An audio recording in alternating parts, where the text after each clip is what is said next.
73. And today we are talking about Avatar 2, Book Water. Now, I'm not too familiar with the Avatar series, so can one of you explain why he had to go from air to water? Because it basically the different elements have like different affinity to one another.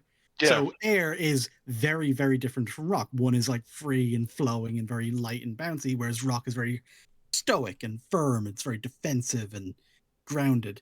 Okay. Whereas water is much easier to learn for the air avatar because air is also very like flowing and free, And of etc. course, etc. it's because he was with water people at that point.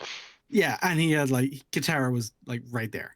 Yeah. So like they were able to go to the war place. They found it like, okay, she's not a master, but she's really good, and she'll kind of help you figure it out, and you'll both learn. It'll be a whole fucking thing. It's best because we're gonna get off you go.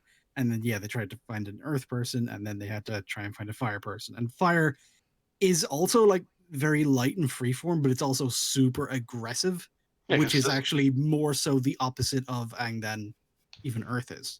yeah, and sorry to get a little ahead of ourselves, but doesn't he have a hard time controlling fire later? Well, yeah, Oh because yeah, when he burned Katara because of that one fucking teacher, he lost control. that wasn't because of the teacher. The teacher was very That's true. That's explicit true. in Yeah, making sure that he would do exactly not that. He Mm. was because he's an airbend, because like I said, air is very free and light and bouncy. He was very enthusiastic. He didn't want to just sit there with a leaf with a single smolder on it and trying to control the fire. He wanted to learn to like play with it like he does with airbending. Mhm. And that led to an accident, which is exactly what the teacher warned him about. Mm. So yeah, let's not blame that guy. He did Yeah, his solid that's best. that's fair. he Yeah. did his best to warn Jake Sully about the problems of being fire, but I guess that's Yeah. going to be in Avatar 3. So in Avatar 2, however, Jake has already mastered airbending, and he must learn waterbending from the water Yeah. people. I just wonder how they're gonna handle it in the next movie where he has to fuck Zuko with his hair. Yeah, they don't fuck. I The haven't hair seen thing it. is how they have sex. I know, Okay. but I'm so confused because I never watched it. But it's he doesn't fuck Zuko, does I he? love how to try to cover up the implications behind that. Apparently, in a subsequent movie release to get everybody hyped for Avatar 2, they removed that. What? I mean, I did notice the lack of hair fucking in this one, and I was solidly disappointed. Very Yeah, much so. yeah, to prepare for everybody for Avatar 2, that's like, oh, premiere of Avatar in theaters again, and apparently they removed the hair sex scene because But they fuck their they horses. make a joke about it where it's you're gonna put your eye, you're gonna go blind playing with it. Like that's in the movie. They removed that I too. don't remember that. Is that actually a thing they say? So there's the point where he's about to go to sleep for the very first time, and he's holding his hair, looking at it, and Ripley walks by and goes, "Careful, you put your eye, you'll go blind playing with that."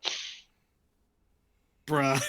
It's in the movie because I remember On that note, by the way, when you see the fucking the Avatar babies in this one, and you actually get to see them without hair, and you just see the weird fucking like balls dangus off the back of their heads, shit looks so odd. Oh, I didn't remember that. Yeah, you see old big old bald hair, Dick. bald hair dick. uh, That's disturbing. That's not I right. don't like where this is going. I don't. It's the Ryan George thing. I don't like that.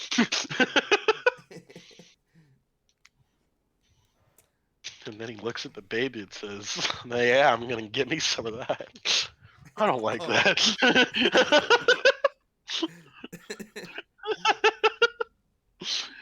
So yeah, Just unfortunately, Avatar 2 by M Night Shyamalan did not come out. What did come oh out after 20 fucking years was Avatar 2. What is the movie called? The Way Way of of Water. Water. The Way of War. Way Yeah. of Water. Fortunately, I'm a little bit kind of fucked up, so I'm gonna try not to talk as much this time. But fucking who knows how it's gonna go. But we all saw it, and yeah, what's our general impressions of it? Starting with Ninja. Well, um, I guess the visuals are nice-ish, Yeah, but I it's not mean the wrong. plot is basically non-existent. The characters are basically non-existent. The world building isn't even particularly good this time around. So, you Kiva. know, yeah, he wants to participate. He was like, Avatar sucks. He's like, Dad's wrong. I loved it.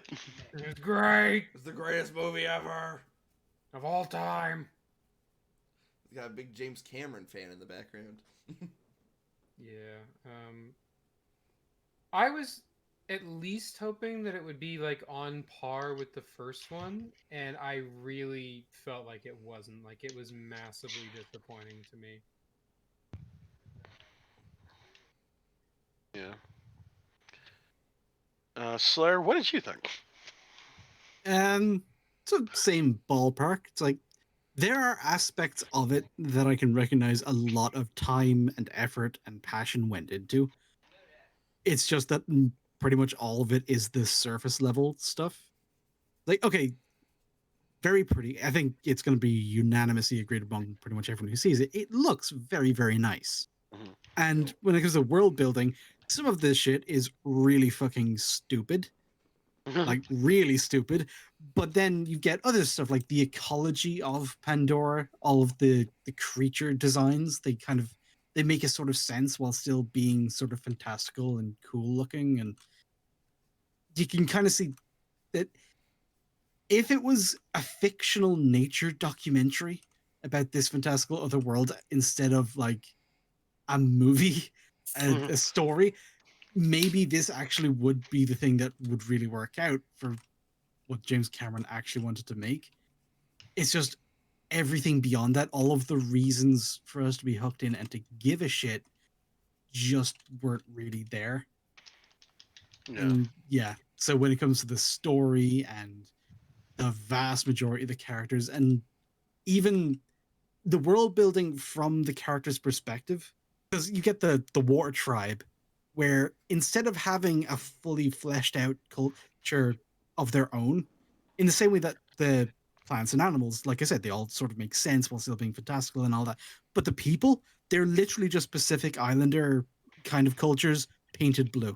Yeah, They just like literally how. are. They're like a mishmash of Pacific Islander cultures. Right down Just to the blue. fact that they have the exact same style of tattoos. Like it's not even Yeah. they take the cultural idea of how they would tattoo themselves, but they change the design to match something that's more unique to Pandora or No, to that copy and paste people. that shit, bro. Yeah, copy and pasted that shit right down to when they declare war or the fucking space whale Dundee, he transgressed against the tribe and they're going to war. They even do the tongue thing, like the haka stance.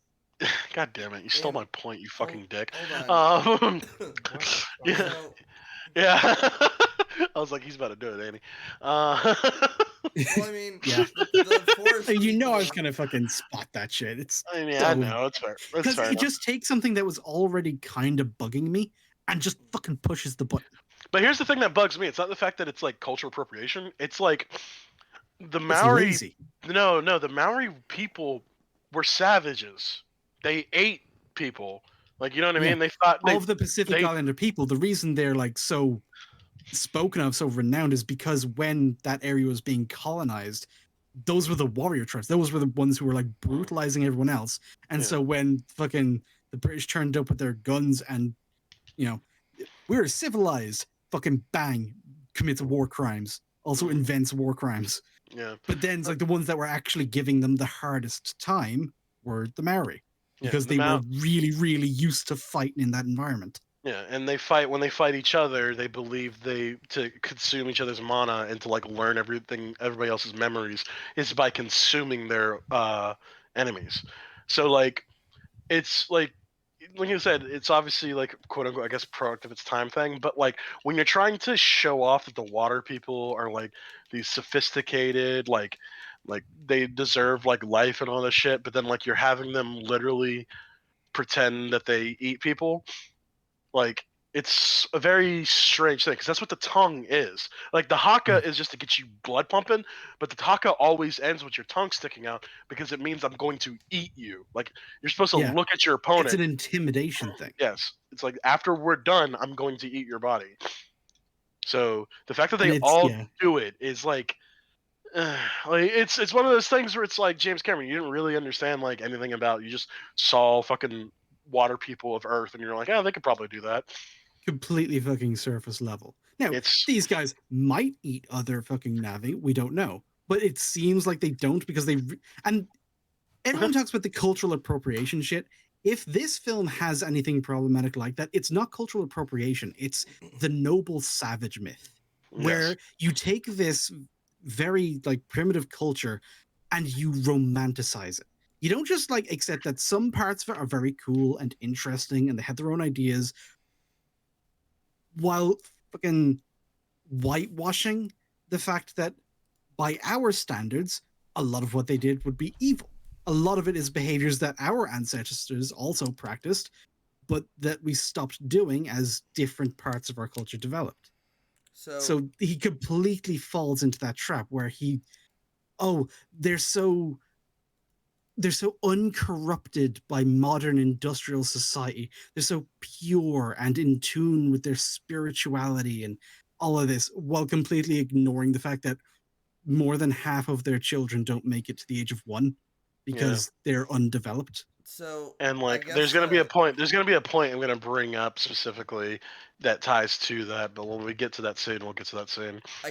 what I'm curious about was how much of that was in the first movie, because it's been a hot minute since Oh, the I first rewatched. movie does a fair amount of that noble savage bullshit as well, but some of it is less blatant because more of an effort was made to make the tree people at least a bit more unique in their culture. So it Yeah, wasn't so directly comparable to something like humans. the Now, there's a lot of Because comparisons. Like he just ripped off a whole bunch of like Native story. American kind of aesthetic stuff. yeah, I Yeah. was going to say But where these because they were. are very much the tree people, they kind of had some extra aspect to it Yeah, rather than literally just being blue Well, men. no, it yeah. was it Whereas was. the But water the people thing were is, it was a Maori. The forest people were basically Native Americans of. well, no, the forest people are actually a combination of both Native Americans and African cultures. Like that was the thing.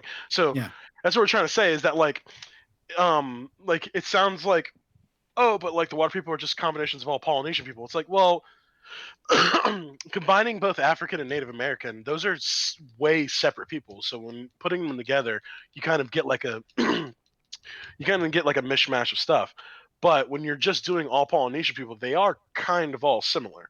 They're all fish. They're all like fishing based. They're all like like surviving off the ocean base and respecting the water and shit like that. And also Yeah, the I've seen warrior, the Moana. Hakas.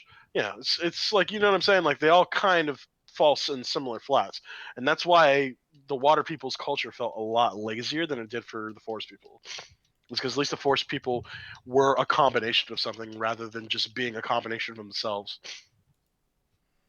You take Vegeta and Goku and fuse each other, and it's like, yeah, they're kind of the same person. But you take Goku and Piccolo, well, that's a weird fucking combination, and that's something unique. So, would you like to go next, Max, or me?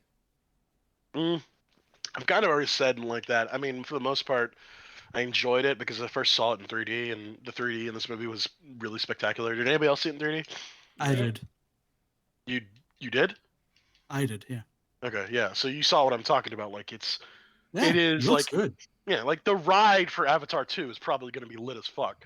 But like that's kind of it. So, I didn't. Uh, so yeah, I guess I'll agree. It looked pretty, but I came out of the theater thinking like this was kind of a waste of time. I wouldn't say that. Well, I mean, it's your opinion. Yeah. But yeah, Well, we. mhm. Like I said, I guess we could just push back on that a little bit. You really felt like it was a waste of time, like there was no value to be gained for anything from it. So, Because like we all kind of unanimously agreed that we all agree it that was it a looks ma- pretty, but it was a but you don't massive think. it was a massive step down from the first one, and I already didn't really like the first one, so Okay. it only got worse to me. Okay. And in Yeah, term that's fair. in terms of like it had to do with a lot of the character motivation and just thinking like especially Are we gonna immediately talk spoilers, or are we gonna just? Well, let's just Oh, I mean, if we're talking about the movie, to try and do this separation where, okay, now we're going to do the non-spoiler. Now we're talking about the movie. Let's just talk about the fucking movie. I and hate that everybody's distinction. and everybody's fucking seen this movie. It's like this is Yeah. one of the biggest fucking like box office draws of like all time. Like, you know what I mean? Or if you haven't seen the movie and you click on a discussion of the movie, you know it's going to be spoiled. Like, there's no protecting anybody. Yeah. Something I felt about the movie was, it felt like Jake Sully was just a different fucking character. Well, he was. Mhm. He's water people now. So, well, no, that ending speech actually really bothered me because it's just like, oh, well, like this is where we make our stand. This is where we make our stand, and I'm just like, that was literally like your entire mindset during the first. But why movie. now? Why not an entire movie ago? Yeah, why not with all your people that you apparently care about? Yeah, and you okay, there is an answer within the movie, kind of, to it. They have the beginnings of an answer. It's like, okay, because going to war is so insanely dangerous, and going to war absolutely 100% guaranteed will put my family in danger, I'm going to at least try to find a safer, less confrontational option that my sons can grow up more first. But I know that eventually it's probably going to come to that. Or maybe hiding will work.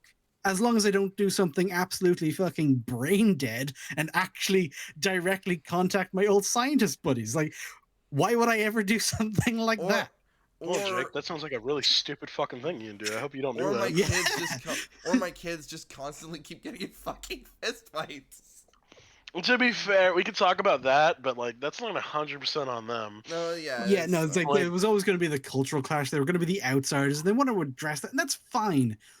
If that was kind of the point of the movie and wasn't just this weird distraction that kind of felt like it was filling time. Yeah, like it's this weird thing where it's like, oh, the Na'vi are so culturally uplifted, and yet they're like, haha, freak, lol. It's like, okay, I guess, like that's what you're gonna go with.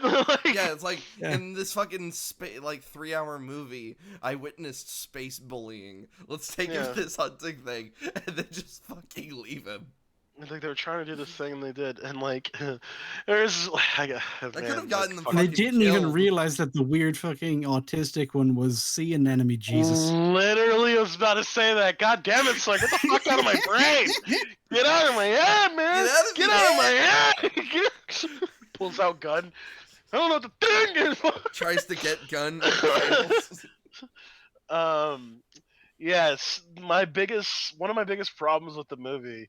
Because it was honestly one of my biggest problems with the first movie, because it's like, man, you literally had a Deus Ex Machina save your fucking plot. Like, if A.W.A.R.P didn't intervene, like, fucking blue people would have got run the fuck out by gunpowder and vehicles. But, like, they're aware that, like, A.W.A.R.P is a thing. Like, it should be... No, it's epilepsy. Don't you understand? It's epilepsy. Yeah, it's epilepsy, which that's so weird. God, okay. Well, you know how in human history we used to think that epilepsy and, just mainly seizures was actually like demonic possession or ghosts in your brain or shit? For her, that's actually literally the case. Literally the case. It's literally the case. A.W.A.R.P is a character. You guys have talked to her. A.W.A.R.P is in the walls, okay? She's in the walls. She's in the tree. She's in the tree, but she's also everywhere because she's nature. Yeah, like she commanded the fish to be a flashlight. Yeah.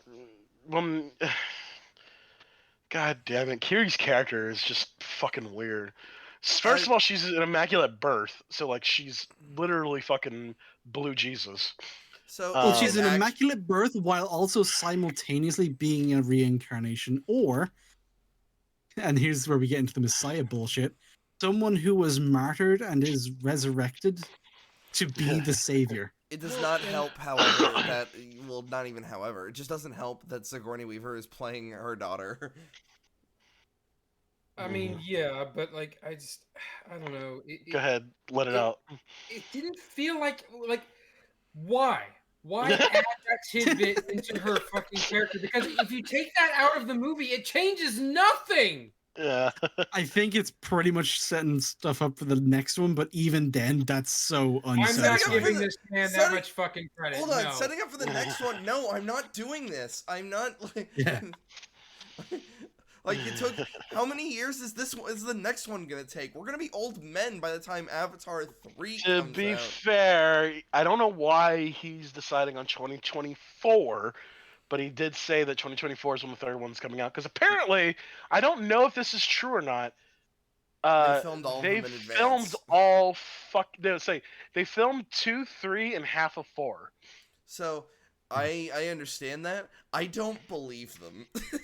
I don't James know, dude. Cameron's Well, gonna. therein lies our issue. James Well, Cameron's gonna be. 3 and the story of getting your A.A.R.P card. Okay, Because Avatar 2 was supposed to come out like a couple of years ago, wasn't it?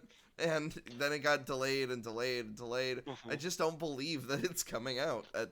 Well, I mean, I believe him in the fact that they used the budget of fucking like multiple countries to fucking make this movie. Oh, like, yeah. there's no way all of that money went into this one fucking movie. I love how the general person, she said like, oh yeah, they filmed this movie so long ago, I thought it already came out and flopped. That fucking killed me. Well, I mean, that's a very nice surprise for her when like it actually comes out and it's making all this money and she's probably getting a kickback or at least like publicity as like career actress. So somebody's winning. knows who the fuck she is, dude. Well, yeah. Apparently she was in The Sopranos. That's all I know about her. Oh yeah, she's Tony's wife. I don't even remember her actual. Oh, her! Name. I didn't even recognize her.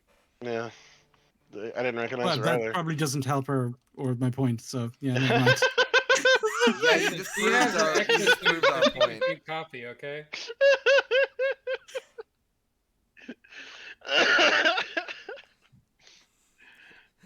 But yeah,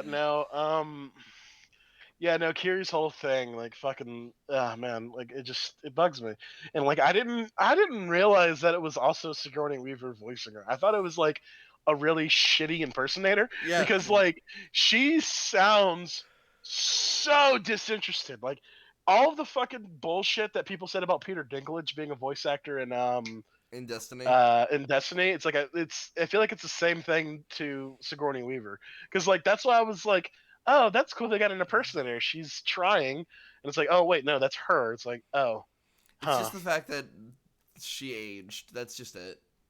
I guess.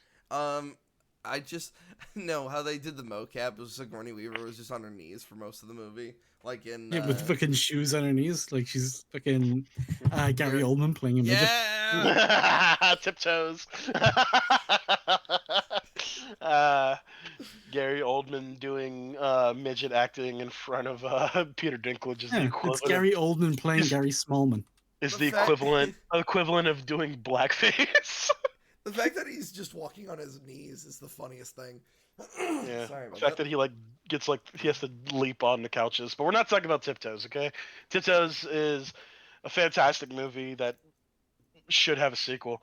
But we're talking about this sequel, Aviator. Fucking Curie. Yeah, so we mentioned the fucking general bitch.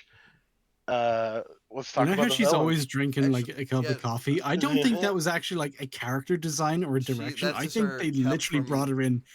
They had to pull her away from the catering table to read her lines, and then she'd leave because she was only in for like an hour every day. Well, I actually do have a point, like a question about Curie. Okay, go ahead and before we move on.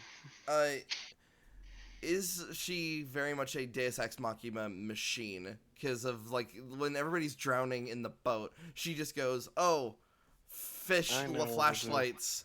Oh yeah, when she just like fucking plugs into the fish matrix and makes those enemies grab the robots out of the sky, it was not even remotely well established that she had that level of control over it. Mm-hmm.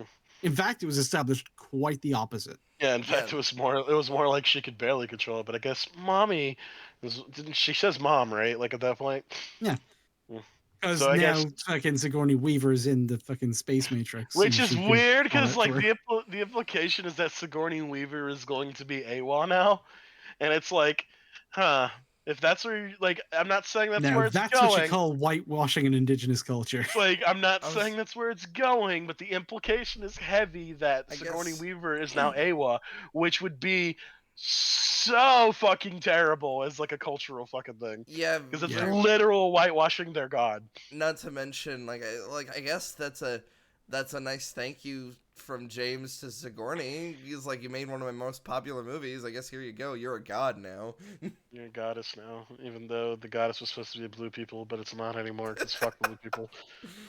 It's like we've lost the plot. Like it's like, oh fuck it. There's like as James, like, oh fuck it, they're savages. I don't fucking care about them.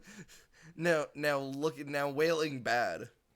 No whaling bad. Well, we've known that for fucking years. There's a whole reality TV show called Whale Wars about that shit, dog. Like, come on, like, Yeah. like, Whaling yeah, bad and also weirdly Australian. weirdly Australian. Which I guess they didn't And want to go full. I guess they didn't want to go full tilt and make them fucking Japanese. and then cuck I mean, that might come scientist across as racially insensitive. I mean, What? you wouldn't Racially want to do that. insensitive? Avatar? How dare you? They would never. But then there's They also wouldn't cuck do it. scientist man. He's like, oh, we're all gonna fucking die, ha ha. Yeah, no, the whales have turned it around and now they're going to kill us. Take that. Take that guy in the same boat. Literally, guy in the same boat as me. Who lost Yeah, his arm? he's 20 actually seconds fucking ago. smug that they're both going to die. Shoutouts to Jermaine from the Flight of the Concords. He's a funny guy. I like him. You guys familiar with Flight of the Concords? No, I'm I not. am, yeah. Yeah. They're like a their stand up is really fucking funny, but they're like a musical duo. Kind of like Bo Burnham almost in a weird way, but like less existential about it. like but I really appreciate him because he was also, as you said, Moana, he was also the fucking giant crab. Oh, Tamatua. You um, semi-demi little god. Yeah, I like that guy. He's cool. no, and in relation to the whales, I love how they created a whole new unobtainium. Which Eh. they literally didn't need. They already had a motive to go back there. So And here's the motive was retarded, but they had it. Mhm. Because, we need to colonize this planet because Earth, we It's fucked fucked. it because It's bad fucked. and we're bad and stupid. But no, this planet, we're all going to move to this planet where we literally can't breathe. Yeah. Yeah, Like that I was waiting for fucking Slur to help me with the pushback on this. Pandora being New Earth makes no fucking sense. Yeah. So hold on. Let's say we could terraform the air so that we could breathe it. Then everything on it would die. fucking die. Therefore, making it a planet that no longer has all this lush, very exploitable life on it. Because we fucked it to live on it, which we can no longer do. To be fair, I hate to take the side of the movie because it doesn't fucking deserve it, but yeah. at least in this universe, we're not presented with any indication that there are other planets out there Mhm. for them to terraform. So this might literally be their only option. Yeah. But the problem well, hold on. Good. They discovered Pandora before this idea of we need to colonize another place to live Whoa. was Hang on, ever brought up. The reason they were here originally was literally just for one very valuable resource that they could sell on the market. So the implication is that we're already a spacefaring race, and this has not been the central crisis of our species until this movie. Well, but the thing is, in the first movie they did mention that Earth is falling apart. If you remember, when Jake is talking to the tree to basically ask for a Deus Ex Machina, he's saying to look. What was her name? What's Sigourney Weaver's name in the movie? Grace. Grace. He's like, look into Grace's memories, see the planet we come from. We have destroyed it. Please help us to not destroy this planet too. It's literally what he says in the first movie when he's talking to Awa. Right, So, but Ninja's point was more that we're given no indication that they've found other planets too. Which, yeah, to be fair, there are no other planets named at all or even mentioned. Yes. But I think it can be inferred that this is not the first planet like Pandora that we've done something like this to, because there's already so many protocols and everything as to how we do it. Yeah, this wasn't discovering a brave new frontier of human discovery, like, holy shit, there's aliens. No, it's like, we've arrived here, the locals fucking hate us, we want the shit under the tree, and these fucking weird blue monkey people, they don't want us to have it. Fucking Chip Hazard over here, the most based character in the movie, who will die, come back, ask no questions. He'll just see blue and start swinging. That guy, yeah, he knows what's up. He's gonna go out and get the job done. So, I guess I've always wondered. I've never heard it described as Chip Hazard. Chip Hazard, yeah. It's so fucking. It's so real. I've always wondered when it comes to like writing basics. Oh my god! Sorry, give me a second. I wasn't ready for that. God damn it, Slayer, you motherfucker. I was gonna say Spacefaring Duke Nukem. No, dude, Chip Hazard's so much better because remember, Chip Hazard was also against the fucking disgusting aliens, the Gorgonite scum. Like, it's so good. It's like I don't think he realizes how fucking good that was. Shit, that was fucking great. Oh, that's right, yeah, because it took a minute. Because I completely always forget the toy that Tommy Lee Jones plays because I always called it the Tommy Lee Jones toy. It's Chip Hazard. Fuck you, that's Chip Hazard. Dude, we watched that movie together. He was our favorite character. He's the best character. He's so based. He says, "Fuck it, we got to kill the Gorgonite scum." Yeah, because he's just the Imperium personified. Like fuck. Exactly. You really fuck the Xenos. Exactly. Oh man, dude, that's fucking great. He's Chip Hazard. Well, then plus his group. It's a trap, sir. Bring it here. And towards the end of the movie, we're on the boat, and he kept not following through on his threats. That was more annoying to me than most of the other bad characters that happens in this movie. Because he was the only character I actually fucking liked. Yeah, and not because like I agree with him or anything like that. Obviously, he's a bad guy, blah, blah, blah. But he was interesting to watch. He was motivated. He was actually like, he progressed the plot. He was an active antagonist. Like, he was a good character in that sense, kind of, as far as this movie goes. It's almost as if he was wasted. So a little bit, yeah. To quickly bring it back to the planet dying and all that stuff, how much of are in the implications of a race being a space traveling, species? Because if they're able to go across the stars, then... the idea of space, like, as a thing, is that, like, see, this is another... Because the thing is, I was with Ninja and against Slur and Wyatt against this, but now that I'm thinking about it a little bit more than that, the implication of being a spacefaring race is huge. And this is something I don't think Jesus Christ. George Cameroon. No, different guy, but also Tizame. George Cannon didn't think about the implications of being a spacefaring race and like how massive that is as a like culture thing. So like it's just more of his like inexperience of like any kind of like world building, which is also weird. Yeah, world building, it's everything on the human side is literally a cardboard cutout of itself, and he only really cares to flesh out Pandora. Yeah, and it's really weird to say this about the guy who made Alien, but like it feels like his sci-fi understanding is fucking terrible. Well, to be fair, which is weird. I don't think if he wrote Alien today, I actually don't think I think he would try to fuck with something. Like it's like, we need the resource. Oh, he did. He did. Did you see the fucking movie called Prometheus and fucking Covenant?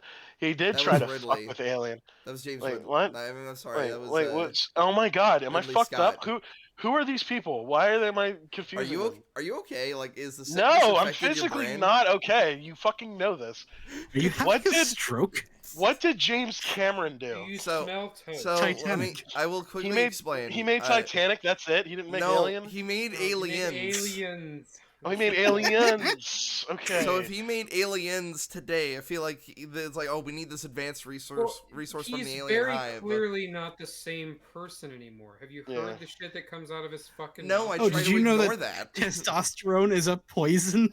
Oh, fuck that you off. must expel from Shut your body. Fuck up. He literally I'm said not even that. kidding. Yeah, So- word for fucking word. Y'all just make the gun It is the movies actual anymore. most soylent sentence I've ever seen in my We're life. living in a clown world. That's just it. Fucking game over, man.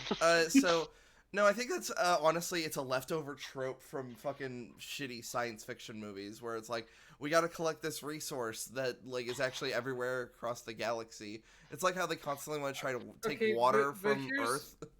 Hang on. here's my issue. So you are basically giving the film or the story a lot of like you're filling in the gaps and you're saying, well, we can infer this when it's like Well, I'm I asking. feel like you're giving him too much credit. Oh yeah, like I Because said, the entire human side of the world building is literally just terrible. not there. right, Yeah. and that's the problem is it's like we can't really connect the dots one way or the other because it's very vague and ambiguous. And Or So shit. non-existent. more than likely you're probably right. Like this is probably not the first planet that they've been to, but because the story in both 1 and 2 do not clearly say that this is, that is the case. Why are you Whose peeing? What whose is phone? that thingy? Fuck up. Whose phone No, going off? wow, is that y'all can hear that clearly? Yeah. Jesus Christ. Loud as Sorry. fuck. My bad. Yeah, Alright, there we go. it is your Did you bad. decide to take Fucking asshole. your fucking headphones off with your game? No, I'm just fucking. I just got a text message and it's like this Oh, really quiet tone. I didn't realize it caught that loud. Jesus. yeah, you're My pinging bad. to go down mid lane. Hell yeah. But no, it The just I don't know. PayPal stole money from me.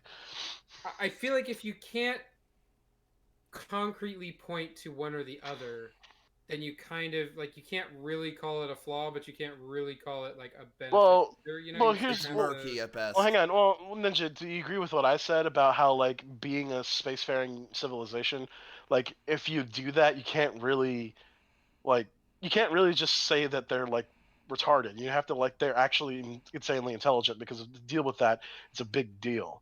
So like the fact that it's not brought up at all is kind of a flaw with the world building at least.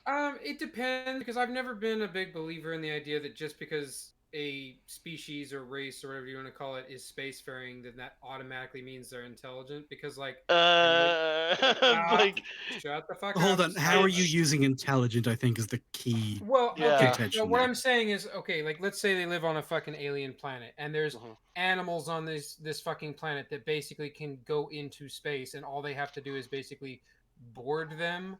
Does that make them now fucking smart because they have boarded a what is essentially a bioorganic spaceship? Well, here's the No. That's thing. literally the Well, here's gist the of it. thing. I don't believe that that makes them smart. But the problem is we're talking about humans. We're talking about people. Like I they had to build understand these that. Yeah. I'm just spaceships and shit like saying that. the two are not strictly linked. Yeah. Okay. So here on Earth, we Okay. actually have a species of bird that kind of does exactly what Ninja just said.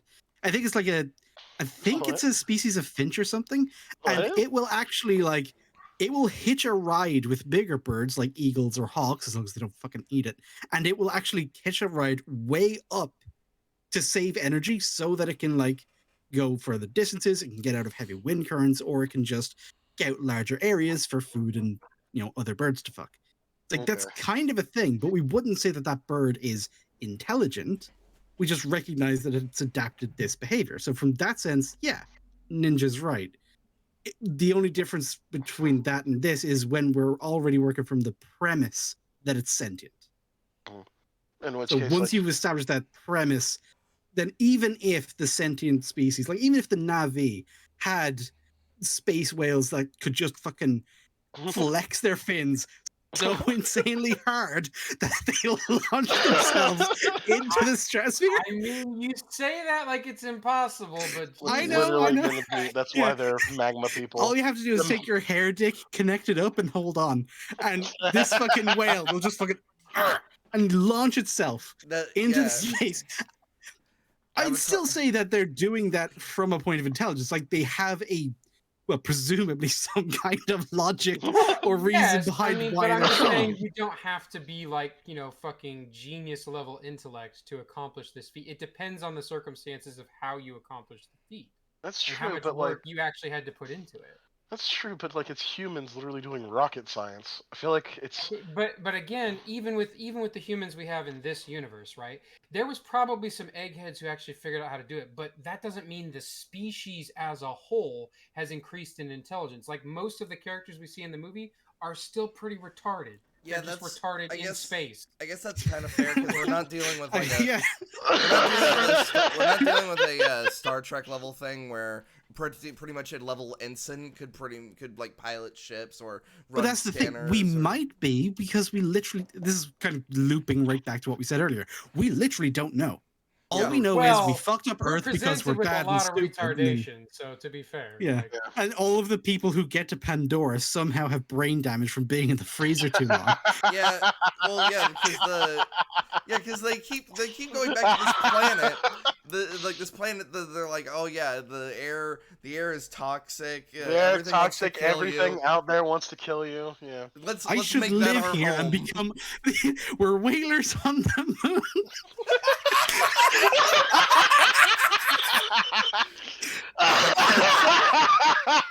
It's so stupid because another broken part of the world building. Oh my god, it's so fucking dumb. This movie's terrible. Another broken part of the world building is the fact that it's just like, yeah, what egghead decided that Pandora was the fucking new Earth? Not only that, like the air is toxic. Everything wants to kill you. The people don't want you there. Well, now to be fair, for the one Australian guy, this just makes perfect sense. Yeah, I was about to say. That's because this is just home for him. Yeah, he's just chilling. He's like, yeah, I'm used to this. Yeah, but fucking sun's irradiated. You can't breathe the air. You can't fucking be outside too long, and everything wants you dead. I mean, this is basically just my fucking garden. I was gonna say this is just like my backyard. Yeah. We also got whales that stop aging. Then why are hold on. If they have them there, why are they here? Don't worry about it. Shut up. It's so dumb. It's so stupid. No, here's the thing. I'm going to quickly pull it back up in the first movie. I swear, unobtainium is worth more than the fucking brain juice. I'm pretty sure it is. It might be. But here's the thing. Nobody could obtain it, so it doesn't matter anymore. Yeah, but it was unobtainium. Did you not hear it? They said the fucking words. Yeah. I heard it. It was unobtainium. Take it into its... that's... Fuck you, James. How the fuck did you write one of my favorite films and yet you fucking created this shit? Because, like what Ninja said, he's a different person now. But like, yeah, no, am I tripping? Unobtainium is not a fucking element, right? Like, it's not like it's not like some fucking trope. No, dude, it's worse than that. Unobtainium is literally a placeholder name that you would then later fill in with the actual name that's congruent with the world that you're actually building. Okay. So yeah, vibranium. The joke at the time is that he actually literally forgot to rename the thing to Control F in his fucking Word doc to like the proper name, so it was left as unobtainium, the thing that we can't obtain. He literally could have just called it Pandorium or something. Yeah. Honestly, that would have worked. It would have been lazy, but it would have worked. And when it comes to naming shit scientifically, it's like, yeah, that is kind of how it's not lazy. Yeah. You're just going to go with like the most immediately understood thing. Yeah, exactly. But I bet he's fucking kicking himself that he didn't think of that de-aging bullshit sooner. Because if you just remove the unobtainium, just remove the new Earth bullshit. If the only reason we wanted to exploit this planet is because the brain juice of certain animals on this planet will stop aging, that already is enough. It's all you need. That is more than enough reason for human beings to exploit the ever-living fuck out of this place. Yeah, like one of the whole things when it comes to the unobtainium thing. It's like, yeah, in any other story, it would just be the find replace, like adamantium, vibranium, like they always, it's never just the writing trope. They don't just actually, it's so fucking stupid. And it's like, the thing is, like, it feels like they try to have their cake and eat it too, because the fucking survival bit would have been a fine motivation for the people, but it feels like he had to throw in like, oh, but look how evil humanity is, and it's like such a childish fucking thing to do. Like, you know, it feels so fucking like limiting. I feel like his they're so cartoonishly evil to the point of like, oh yeah, they don't know anything. Let's burn down their homes anyway. Yeah. Well, to be fair, he didn't kill anybody. Well, that was also just there's actual tactical reasons for that, and yeah. he kind of mentions it. It's like it's to send a message so that the next place we visit is going to put up less resistance, so we can cut to the chase faster. But Like that's an actual thing anyway as well. Well, no, it's because they didn't fucking do it, and that's why after during the second time he's like, "This isn't getting us anywhere." It's literally what he says. Like I said, Steve Lang is an okay villain. It's just all the other bullshit surrounding him is retarded. Like it's strange how like he is a pretty competent villain, but the rest of his squad is just fucking, oh my god. Remember Blue Squad is fucking stupid, dog. Remember how they were like, it's time to go native, and they didn't do it? They did. And then they go out in their fucking khakis and sunglasses. I think that one guy was literally wearing Oakleys. I'm gonna like he literally, but no, don't you get it? They took off their shoes. I'm starting to think like once I have River make the thumbnail for this, it's gotta be that guy. Have you seen that fucking guy? But he's been photoshopped as like Steven Seagal. Yeah, you showed me that. I didn't see that one. Hold on, I'll put it in the fucking chat. So goofy. But yeah, like all of Blue Squad is like just so much wasted potential. Like they're just so garbage. And they could have been. It's in the chat here. Look, he's going native. They didn't even bother, however. They didn't have the balls to kill him again so that in the next movie he can be resurrected into like a red Navi. Red Navi? What is this fucking Dragon Ball? We haven't seen the fire ones yet. We know for a fact that there are going to be fire ones, and we don't know what they look like yet. They're gonna be fucking red, dude. Yeah, they might be. Like, I would love the trope of like he just keeps killing Quaritch, and they just keep putting him in a new box. They just keep putting him in new avatars that they have to grow for apparently millions of dollars. Well, we never had to deal with that potential reality because Spider saved us from it. I think how stupid it is. That like that one vial of gold shit was like the entire Blue Squad that gets wiped out in the first fucking battle. Because remember, the fucking avatars are really expensive. That was the whole point of them pulling Jake. It's like, oh, your twin brother died, but like, you know, you have the exact same genetic makeup as he does, so you can fucking just get into his avatar, and we don't have to waste millions of dollars that we did making this fucking thing. Yeah, and that was the whole point of the first movie. So like, every single one of those Blue Squads that die, not only is it like, oh, it's just a fucking shitty fucking villain, but it's also like millions of dollars of fucking resources. And apparently it's very scarce. They must have simplified the project because they're not the most intelligent people. Oh no, it's because they're fucking the Jarhead clan. Like even though Marines are pretty fucking smart, yeah, they especially love their crowns. But yeah, just like everything about it, it's like offensive to like people. You know what I mean? Like the movie is offensive to people. It's not offensive because of cultural appropriation. It's not even offensive because of the whole noble savage bullshit. It's just generally offensive to look at. Genuinely offensive to anybody. It's not a good movie. That's why by the end of this I was just like this is why I had such an absurd reaction. By the end of this, all of this was piling up and I'm just like, I just wasted my fucking time. That's fair. I would have rather I don't know what else was I would have rather watched Violent Night, which we still need to watch. Oh, I saw that. Yeah. Motherfucker. Apparently everybody's already seen. Apparently more people have seen Puss in Boots, or no, Puss in Boots has a higher rating now, or whatever. How was Violent Night on a quick thing? Good, bad, thumbs up, thumbs down. Kind of fun for pretty much the same reasons that fucking Mel Gibson Odin fucking punished Santa movie. Okay, Odin? it's equal very to Fat similar. Man. Okay. Yeah, but that was a good movie. I think though. Fat Man is actually a little bit better. Okay. Like just in terms of writing quality. This one is very much a similar vibe. All right, so back to Avatar. Fucking no, I would have much preferred the trope. Like, yeah, they just keep fucking like, who's the villain of the first movie? Quaritch. Who's the villain of the second movie? Quaritch. Who's the villain of the third movie? Quaritch's son. But he's red. Oh god, Quaritch's son. Oh my god. Spider. Okay. Spider. Are we gonna have to talk about Spider? Probably one of the worst things in the movie. He's literally we have like to. a He's the worst convenience thing in the movie. machine.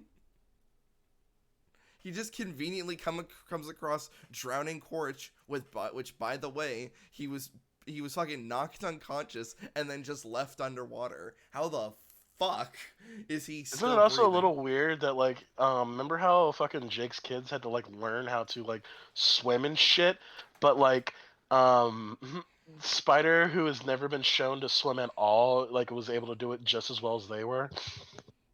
Oh, well, that's easy. See, humans are just naturally superior to. Oh no, wait, hold on, we've done the racism again. So no, what happened was Jake Sully, part human, pulled a John Wayne and just chucked Spider in the fucking water. He was like a cat. It's legit a quote from the movie. They called him a cat. Like, just fucking falls around.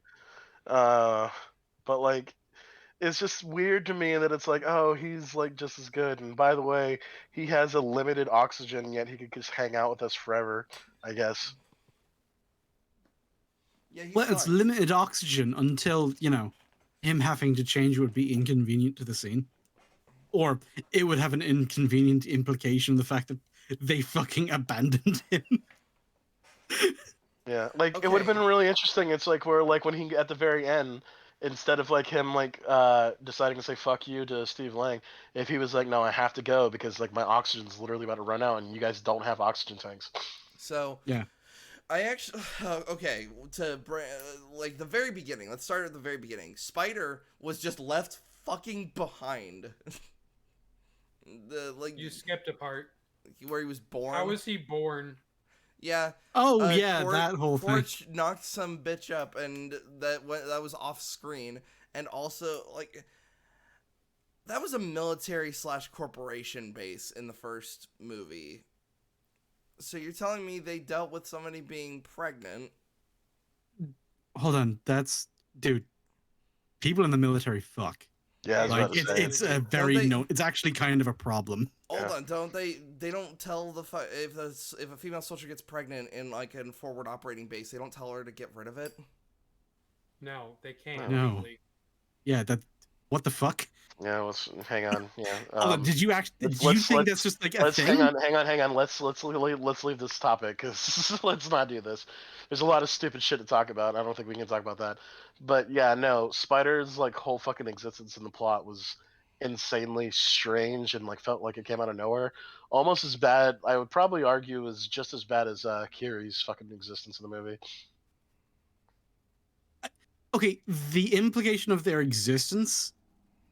Both are stupid. His existence is something that makes at least more logical sense. Yeah, it makes more logical sense. Chip Hazard fucking somebody is at least a thing that like you don't really have to establish the fact that humans can reproduce in this universe. I could just kind of take that as granted. Hers requires a few more answers, but their characters, dude, his entire presence in the movie, I fucking hate him. Yeah, I hate him so much. So he says, "Bro," like an uncomfortable amount of times. Yeah. Why does he talk like a surfer dude? Why does he look like that? Why does he act like this?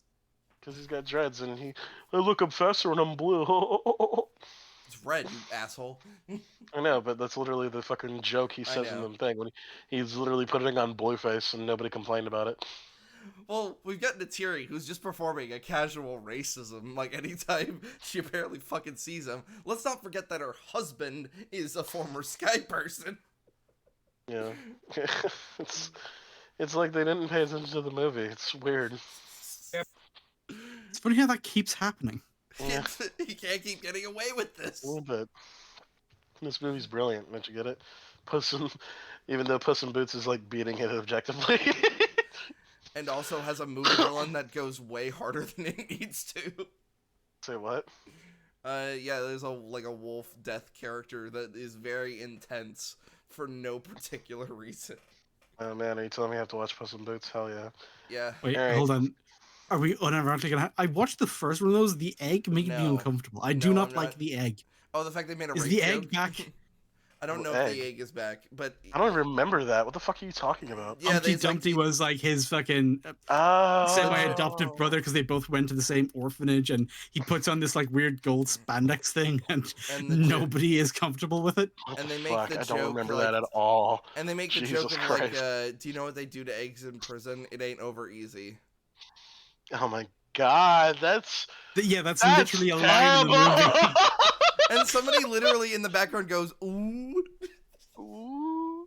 And it's just like, oh, he's getting what's a fucking rape joke in a kids movie? Jesus Christ! Hell yeah, that's why Puss in You Boots is realize better that than was that. kind of Shrek's whole vibe, right? Yeah, I was about to I say that's don't the whole remember Shrek thing. Shrek apparently then. See, Yeah. that's kind of the awkward thing about the movie, though, because yeah, in Shrek it works because the whole idea was it was this fairy tale place, but it's kind of like a more cynical kind of adult sort of humor. But the Puss in Boots movie was kind of explicitly aiming for a younger audience, so those Shrek elements in it just feel really weird. Yeah, despite it being like the same universe, though, it's Yeah. weird. It's weird how that works. They even reference Shrek and Donkey in the new Puss in Boots. Donkey. Maji, stop it. I thought you were just saying that to the film. Just stop Yeah, it. stop it. Stop it, Maji. Stop being in the movie. I'm looking at your notes. Let's see. Did we already yeah, talk about Jake's plan? Oh yeah, okay. So let's talk about the whole fucking plot of the movie. So the beginning. So the yeah. So here's the thing. This is why this is the fucking dumbest one. So the idea is that in the first movie, Jake got the fucking savages together and he kicked Sky People out of the fucking place, right? And it's pretty straightforward. It's pretty dumb, but whatever. This is the fucking plot of the first movie. Second movie is the Sky People show up and in greater force. So Jake naturally, as a member of the Jarhead clan, decides to go in and like try to fucking like rally the troops. But once it gets a little too close to home, he immediately starts to back off. Granted, this contains one of my favorite fucking acting performances in the movie, where he's cleaning his gun and talking to Natiri, and like he stops for a second and almost starts crying, saying, "I thought I lost them." It's a pretty fucking good scene. There's some good Yeah. acting in this movie, Sam despite everything. Worthington is a decent actor. I wish he was in more than just. No, he's really not. Well, he's in this movie. He's fine. I'm not 100% sure about his other performances because I feel like his other performances are just him playing fucking Sam, whatever the fuck his name is. But yeah, because like, what's different between him and fucking the guy from Perseus or whatever? That's fair. He very much plays the same. It's He a plays the same the person. same It's person type quiet, actor. whispery badass. Like it's the same fucking guy in every movie. Mm-hmm. But that little scene was pretty like good, and it's like, you know what I mean? It's like, oh, I can understand like him as a father, like trying to be like aware of his like kids and all that shit. But like, so his motivation to protect his children is to leave his people to, and like he didn't even like leave them in relative safety because like the Sky People knew where they were. They were just having a hard time getting in there. Like they knew they were in the Hallelujah Mountains, but every They time just they would couldn't get in, pinpoint like it. all the fuck, huh? They said like, yeah, they're somewhere in the Hallelujah Mountains, but the second we get any closer to find out which one, We literally kick the hornet's nest, is like what he says. And that's fair, but like I said, they know relatively where they are. They could just start fucking bombing that spot if they really wanted to. They have literally no reason not to, other than the cost or the resources, which they're clearly willing to spend to like get back at Jake. So his fucking genius idea to protect his kids and the people that he lives with is to separate them, and not just by a little bit, by like half. The implication was like it's half the fucking planet away. Yeah, while they're traveling, it's like fucking storms are happening and like. Yeah, it's like I think the implication is they travel for multiple days. Here's like, and it's this really weird thing about the plot. They have Quaritch become a blue person. They're like, time to go native. Like their plan was to like. Well, no, we're still not talking about that. We're talking about fucking Jake's dumbass plan. Yeah. Like he's forcing his kids to basically evolve in an environment that they are not familiar with, and like to quote unquote try to keep them and his people safe. But he winds up putting these people in danger as well because fucking Quaritch is still looking for him. So if Quaritch decided to stay and bomb the fucking forest people to the Stone Age, that would also go against what Jake wants to do. Yeah, because we know from the first movie, because he was willing to fight the Sky People. Yes. Well, and the stupid in this movie is like a fucking fighting game combo meter, because do you remember what suddenly spurred his decision to leave? Yeah, it was Spider got captured. Yeah. So, and like Spider would eventually. Wow, he must care about Spider a whole he lot. must love that kid. He's like, just fucking stray cat or otherwise, like, damn. Well, I mean, he didn't want to go capture. He didn't want to try to get captured back because the blue people or the blue team had him, and they were having so much problem with the blue team. Oh wait, as fucking Jake Barry's a fucking hatchet in one of them. Like the idea is that the the blue team was supposed to be this really badass elite unit of Marines, and they all get like fucking bodied minute one. It's like, okay, it's a well, weird. Speaking of elite Marines getting bodied, have they not thought of reinforcing their windshields yet? Because if you reinforce those windshields, the arrows can. It's like they're one move to shoot a big spear-sized arrows through your windshield and take out the pilots. If you take the ability to do that away from them, they're fucked. Yeah, because, it's like literally just turn it into a metal thing, kind of like in fucking Cyberpunk. Yeah, just. Yeah, I actually have wondered, like, because the Navi are said to have it, like, they're supposed to be stronger, and since they're supposed to be many times stronger. Like, they're way. I wonder bigger. if anyone's ever like done a calculation of like the poundage of their bows, because because.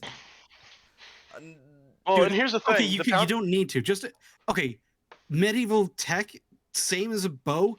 It's a fucking siege ballista because you're just scaling it up. That's true. You just look at the size of the arrow. It's a whole vast fucking spear. So, yeah, they've advanced to like the level of fucking deadly firepower we had in the 1100s. But didn't it also show that the those arrows can also just flat out pierce metal? So they. Well, but like.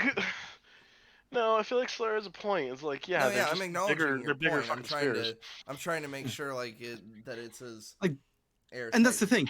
When they pierce the glass, even if it's a pretty, it's meant to be a flying fucking vehicle. It's got a heavy windshield on it. And to be if fair, you fire a fucking siege ballista at one of those, there's a chance it could go through. But there's also a very good chance that if you fought them before, you know that that's what their one trick is, and you're going to try and counteract it.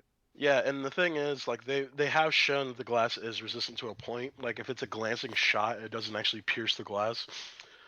But yeah, like, the whole point of it still being glass is kind of stupid. The fact that the fighter pilot people still don't look up, because that's Neytiri's whole thing, is to just be above the flying people and then shoot at them from above. That's really weird for a vehicle that's really... all of our pilots from New York City. It's really awkward and stupid. No, you don't understand. Disney bought Fox, and so now they're hiring from the fucking First Order. Oh no! I don't know which way up is. I don't know which way is up. Also, why do they need to be so goddamn close? Why the fuck can't they just shoot shit from afar? Why do they even need to be there? Why don't they just have drones? What the fuck?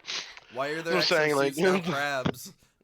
And why? Yeah, well, no. Why? No, I actually kind of like the crab bots. No, the crab bots are fine. Why are the exosuits just fucking like arms and legs now? No, yeah. Oh yeah. So like, we were showing in the beginning, they brought back the original ones, and then when you time skip, yeah, they're the fucking arms and legs ones. Yeah, the arms and legs ones, which I guess they have more mobility, but it's like they're worse, dog. And like, there's a really awkward scene where it shows her like walking, and like. This is probably the only moment where the CGI doesn't look great. It's like when she's like walking mid-air, so it doesn't look like she's actually hitting the ground. So like all I can then picture is her just being like wired, like going forward as she's like wired in midair against a green screen with a fucking cup of coffee, and James Cameron go, "Okay, now walk," and she's like, She's just being marionetted. No, she's not holding the cup of coffee, Slur, you fucking idiot. The exosuit is. Ah, damn it. like she's not holding the cup. She's making the exosuit hold the cup, which means that she'd have to put her like hand through her chest to take a sip. It's really stupid. I don't like the new exosuits. Why wasn't she just holding? I was trying to be like good faith to it, but like, man, it's fucking stupid. It's a very odd step backwards. Yes. Like the whole point of the fucking suits was not because they're big, is because they're like armored. Like he's in a compartment and hold a big ass gun. Mm-hmm. And a big ass knife. Yeah, because like we see the fucking exosuits holding like little fucking SMGs later. Like, it's so stupid. Why did they do that? I guess the implication is supposed to be that, like, that puts them on par with the Na'vi, but we don't see that. What? Like, it's not shown to us in the movie that these are, like, supposed to be, like, as strong as Na'vi people. So hold on, like on par. Sorry, which the is people always, people. Oh, on par, which is really weird because it's like, yeah, we were on par with them in the first fucking movie when we had these giant mech suits with 50 BMG assault rifles. Yeah. It's dumb. That's what I'm saying. I really like the first game. I like the game about the first movie where you can just be a fucking human and just blow the fucking blue people away. Like, literally, that's like your superpowers. You can literally call in airstrikes and shit like that. So I poke fun, but yeah, I also did like the design of the crab mechs. I just like there's a little crab mechs. Little crab mech. Little crabs. Here's the thing: we know from co-convergent evolution that it's actually a super efficient design for a thing moving around. Yeah. Yeah, that's why I find it so neat. It's like, yeah, a lot of the best like engineering things, we took a lot of our design ideas from nature.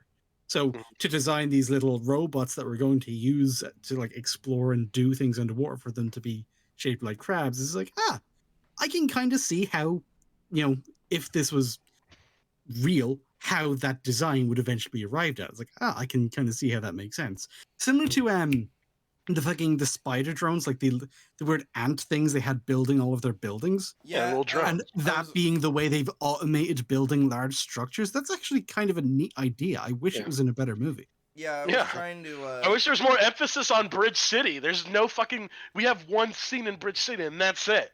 Like, that's all we get with that fucking, like, really cool, like, all that fucking shit and all that. It's gone now. I was trying to. Oh, also the fact just landing on the planet was more effective than any weapon they had. What the fuck was that? So, yeah, that was good. I was more thinking about like how effect. It's like, what the fuck?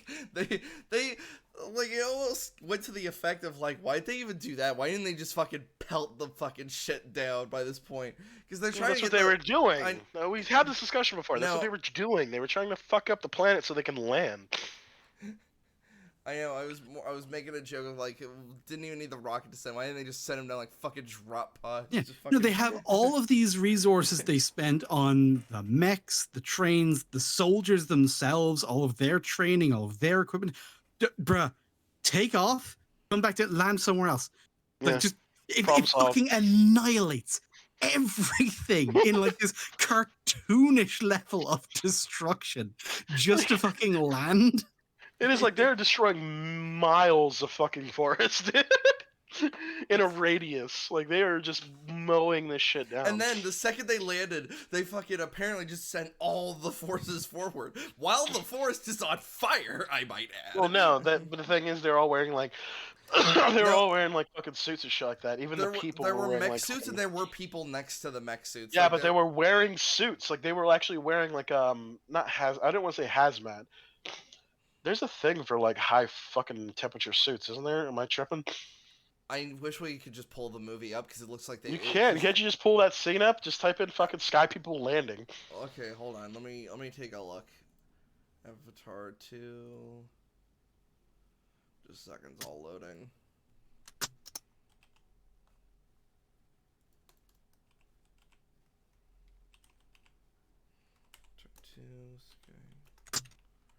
Turn. Immediately. Oh, it's literally just called a heat resistant suit. Or thermal radiation heat resistant aluminized suit. And they cost €103.35.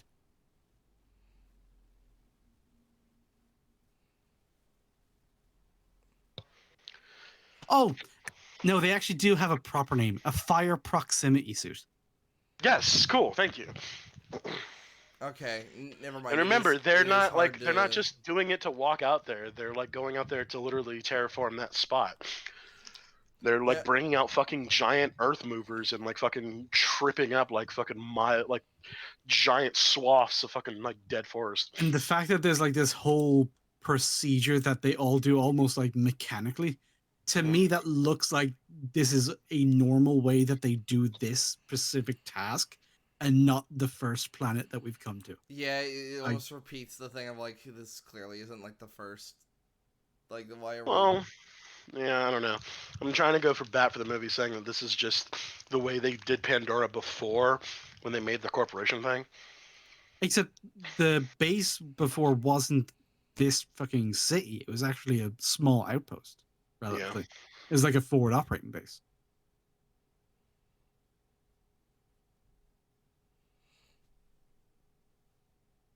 Yeah, so they're draped in shadow. Never mind, I take it back. I thought they were well lit, and I thought they were just wearing the normal Marine outfits from the first movie. Yeah. The Imperial Guard outfits. I rescind my criticism. Mm-hmm. Like I said, I really want to play that game again. I don't know how we're going to get around to it, but that game is a lot of fun. Did it ever have a PC port? They're making a new one. Yeah, but I have a feeling it's not going to be as good. And it's also going to be made by Ubisoft, so yeah, it's going to be fucking... No, the other one was made by Ubisoft too. Chill. Yeah, before they went fucking insane with microtransactions. That's true. Well, it might be shit, but like, and you know what's funny? In the new one, they probably won't have the human element, because like I thought that was a really weird, refreshing thing where it's like, oh, I get to play as the humans and I just get to bomb the fuck out of Pandorans. Let's fucking go. I'm pretty sure they do. They've already released a trailer. Oh, okay. Avatar video. Yeah, I was about. What's it called? The Way of Water. Frontiers of Pandora. Yes, it is. They have released a trailer, and one of the thumbnails is just showing a. Hold on, I'll take a picture of it. It's almost like I know what I'm talking about, and I don't accuse U.S. military of killing unborn babies. Yeah. Oh my god! Imagine doing that. Damn, so weird.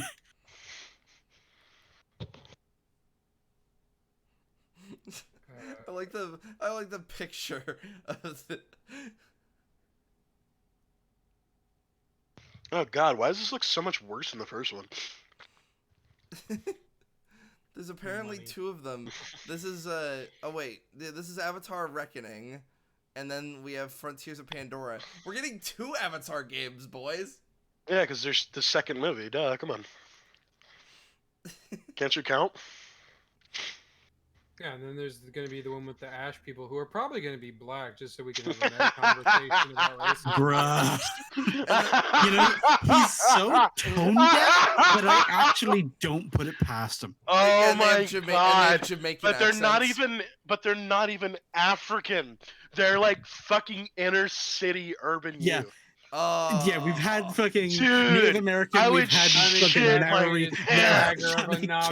Detroit. Can't have shit in Pandora. They stole my fucking. They stole my fucking stairs, bro. No, it's the fucking. It's the big hammerhead creature. Oh, I hate being on Pandora. On God. Oh man, dude, there's so much potential there. Oh, don't be a coward, James. Do it. Fucking do it, you absolute coward. And then, like, I could just picture the interviews. He's like, well, I wanted to capture the essence of black youth in America. Yeah, was it the exaggerated swagger of a young Navi? Exaggerated swagger of a black team. And Jake is just a regular blue person. He can't relate to the Navi's black people. Do you remember? Everybody points to the fucking like exaggerated swagger of a black team. Do you remember that part? Yes. Where like his best friend is Asian, so it's like he understands his plight as a student, but he'll never understand his plight of being black and Puerto Rican.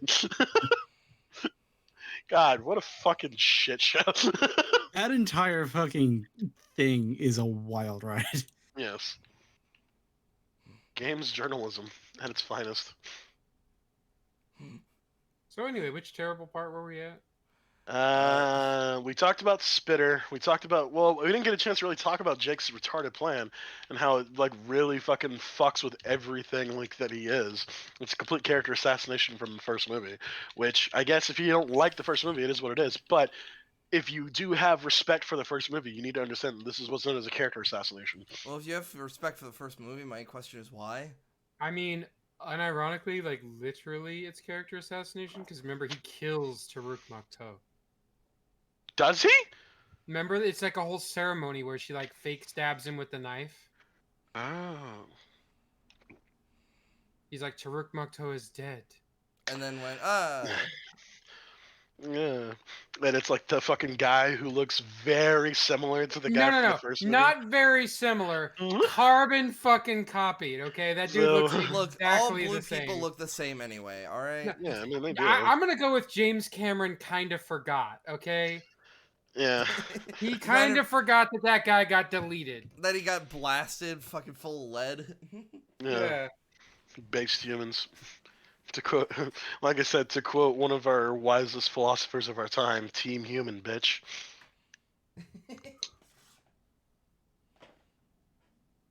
When I think about it, I wish they brought back Corporate Man.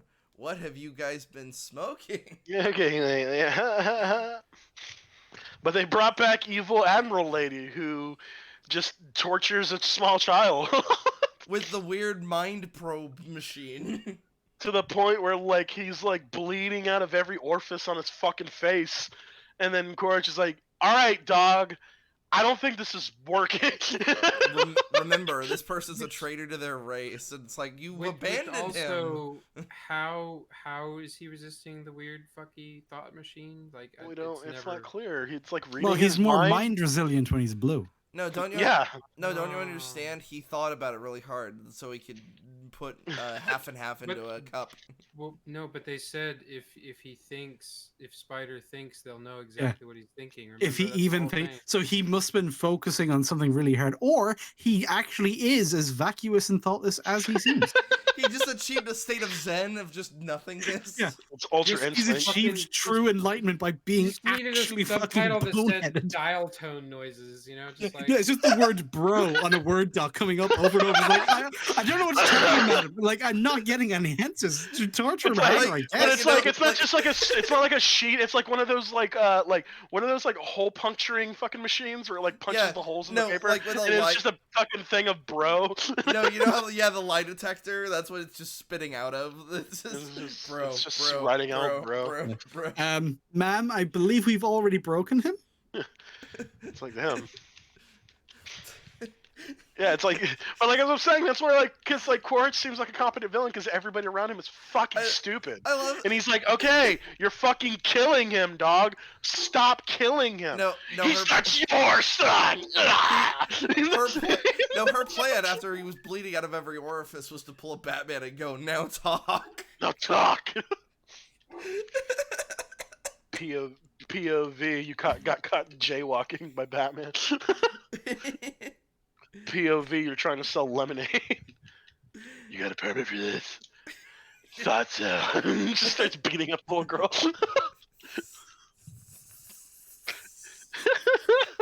This movie is fucking stupid. Yeah. And like I said, it was a cool scene with Steve Lang. Like, I liked that little interaction between him and Spider. Like, it actually, like, it's weird to say this, it looked like he was in the room. You know what I mean? Like, the way he, like, interacts with that little interrogation room, like, he looks like an actual character, not like a fucking CGI thing. Well, that's the beauty of the whole mocap stuff now. We're literally pointing a fucking camera into no, he still has to, he's still, like, physically picking up fucking, like, Spider and shit like that and touching him. So, like I said, it does look like I said, it's a really well shot scene. Oh, okay. I thought you were talking about, like, the emotion of the scene. It's like, yeah, when you're pointing a camera directly in his face. If it meant something, you know? If it meant something, yeah, if this was in a better movie. Yeah. Yeah, it's like, because Quaritch is going like, I'm not even the same person as you. We cool? Like, we cool? Like, you know what I mean? Like, every scene with him is pretty fun. Like, I still like fucking Quaritch. He's fine. I liked the scene where he crushed his own skull, because I thought it was like, oh yeah, they're gonna acknowledge, like, yes, he is a separate person, he is not limited by the stuff with Quaritch, and yet they keep fucking doing it. Well, I mean, to be fair, he didn't want to fucking watch a kid get his fucking throat slit. I don't feel like that's like fucking... It's like more like emphasis that he's not cartoonishly fucking evil. Like he was when he was human? He wasn't. I mean, he is cartoonishly evil, but he's also very explicitly fucking human supremacist. Yes. And the fact that it was a human being tortured, it actually just doubles down on the whole fucking. If it was a weird Navi, species angle on his prejudice. Yeah, if that was a Navi, he wouldn't give a fuck. Yeah.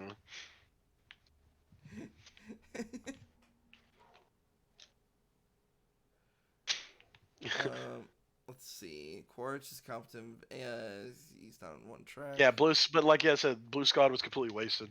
They built up Blue Squad to be this like elite squad of fucking super badasses, the and Navi. they literally get bodied in the first fucking scene. Like that's the thing. Is I was like, oh cool, like he's gonna try to like I thought Jake was gonna like fist fight this guy, and it's like, oh no, he just axed him in the head. Where'd that hatchet come from? Don't worry about it. He's just a savage now. Well, that's the thing. The going native thing that actually sets up a potentially interesting movie where fucking Chip Hazard and his team actually have to integrate into the world, basically just go full Rambo survivalist, living in the woods, using the Navi's own tactics against them in a way that they haven't been able to do before. Yeah, like that's actually a kind of interesting idea for the conflict. But then it's like Jake just up and leaves and goes to the next biome. It's like, well, fuck it with that plan. And they just go right back to being on the ship. So they might as well not be Navi at all. Yeah, he was done being in the meadows, so he decided to go to the ocean bio. Yeah. Like, damn it, we just got the patch for this fucking biome, dog. We needed Aussie Ahab, okay? Oh my god. Okay, yeah, so yeah, that's what I'm saying. Quaritch is a great villain compared to everybody else. Let's fucking talk about Aussie, man. Dude, oh yeah, he is Space Whale Dundee. Fuck, you want to talk about cartoonishly evil?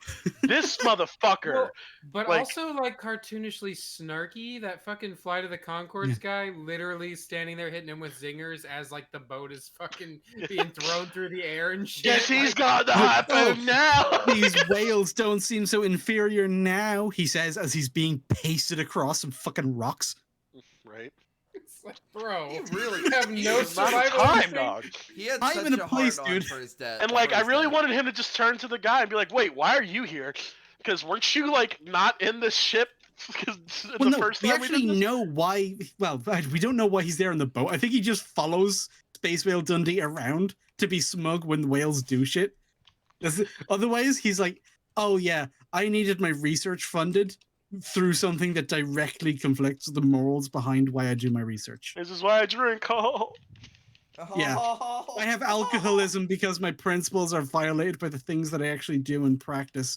Which, okay, there are people like that. That's actually a thing, but usually it's expanded on, or some people will, when push comes to shove and they're in this life or death situation, they'll have some kind of like internal confrontation with the fact that they've lived a life not congruent with their principles. No, none of that. He's not a character. All of that would happen if he was a character. He's not. He's fucking smug science cuck who's taking the side of the thing killing them. Yeah. Oh man, the fucking. Yeah, and like, there's like some respect to like a lot of hunters do have respect for the creatures they kill and shit like that, because you know what I mean. It's a very fucking it's a thing versus man versus beast kind of deal. You know what I mean? But like, which is bullshit as well because you have a gun. Well, yeah, that's true. But still, like, even then, you can respect like the difference between you and that. The Australian guy doesn't even have respect at all for the fucking whales, like none whatsoever. He regards them with like actual contempt. Yes. Like he thinks it's funny that they're killing these things. Yeah, look, we killed it with its baby. Just again, this fucking stupid baby. It can't survive on its own. Can't believe it. Again, cartoonishly fucking evil.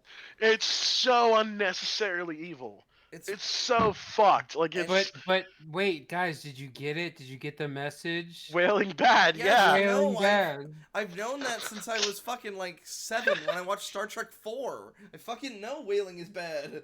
No, I've known that since whaling has been bad. I didn't need a fucking Star Trek show to know that whaling is bad. Like, goddamn. It's so fucking. Told me this before. I don't need to be fucking told it again. But whaling is bad. Listen, I don't think you understand how bad whaling. Dude, look, all right, it's very simple, okay? Whaling bad. Yeah. Oh, thanks. Yeah. Especially if it's on the moon. and done with harmony.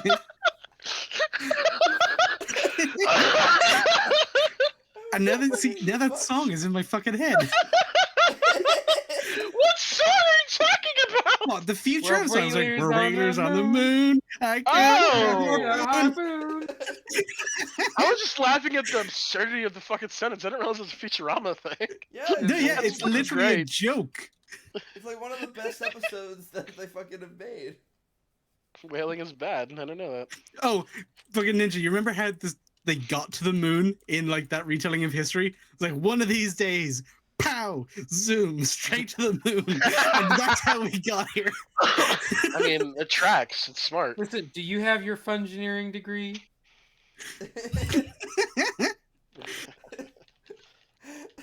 Okay. No, when But that's not how it happened. That was just a metaphor for beating his wife. when the sky people left Earth, they were like, "I'm gonna get my own Earth with blackjack and hookers and blue people." Hey, you know what? Forget the Earth. The blackjack hookers. Forget the blue people. But he wanted the furry blue people, man. I wanted the furry blue people. Okay, we talked about this before, but I don't think Slur was there. Are blue people furries? The fact that they have like very cat-like features, I think, kind of lumps them into that. Little bit, yeah. Do they have fur? Because we know they grow hair like as a species, yeah. But like similar to how I look at my arm, I don't have fur, but I do have coating of hair over most of my body. It's just not very thick, so I can still see my skin. But the problem is, I don't even think they have like hair on their body. I think it's only on their heads. See, that's what I'm asking. If they have hair in their bodies, then that means that we can fully count them as, you know, similar to us. They do have a residual coat of fur, and with cat-like features combined, I think they kind of tip over the line into furry territory. Does that mean the water people are scalies? What? See, they're the same species, so one can't have scales and the other have fur. That's literally not how that works. But they're like the same species in that they're both birds, you know, but like one is like a flamingo and the other's like, you know what I mean? Like they're very different. You can see they've evolved differently. Like they even have like webbing, like and shit like that. You know what I mean? Yeah. Which I mean, on its own was kind of a cool like addition. Yeah, it's a nice idea. Story. It's just why did the blue people living in the woods not evolve to live in the woods? Well, I guess like I said, the idea that they were skinnier, so it made it parkour a lot easier. And like, that's literally all I've got. Have like really elongated fingers or arms for climbing trees and swinging from branch to branch. Yeah, and that's why and that's why the water people were thicker, is because they needed to like push against the resistance of the water. Mm-hmm. But we don't get that, I guess. You don't get that, yeah. And Jake is like, "Oh, just learn, you fucking dumbass kids." We'll adapt. That was the fucking thing he said. We'll adapt. It's like, Dad, they literally have different body parts. What the fuck do you mean? They literally basically breathe underwater. Oh, god damn it. With those fucking weird things. Fuck. That did not get introduced right off the bat. Like, you know, hey, here are your fucking training wheels while you're learning how to breathe underwater. Yeah. We're just going to throw you into the water and expect we threw them in the water. We watched them fucking fail to breathe, and then, oh, now that it's convenient and we just kind of want to skip past all this training bullshit, here's a fish who, through a mechanism that defies all logic. Like, remember one of the things I was praising about the design of a lot of the creatures is that I could actually kind of understand how they would exist in this biome and do all this shit. Yeah, that's the exception. The extra pair of lungs fish makes no goddamn sense. And allow you to breathe under fucking water.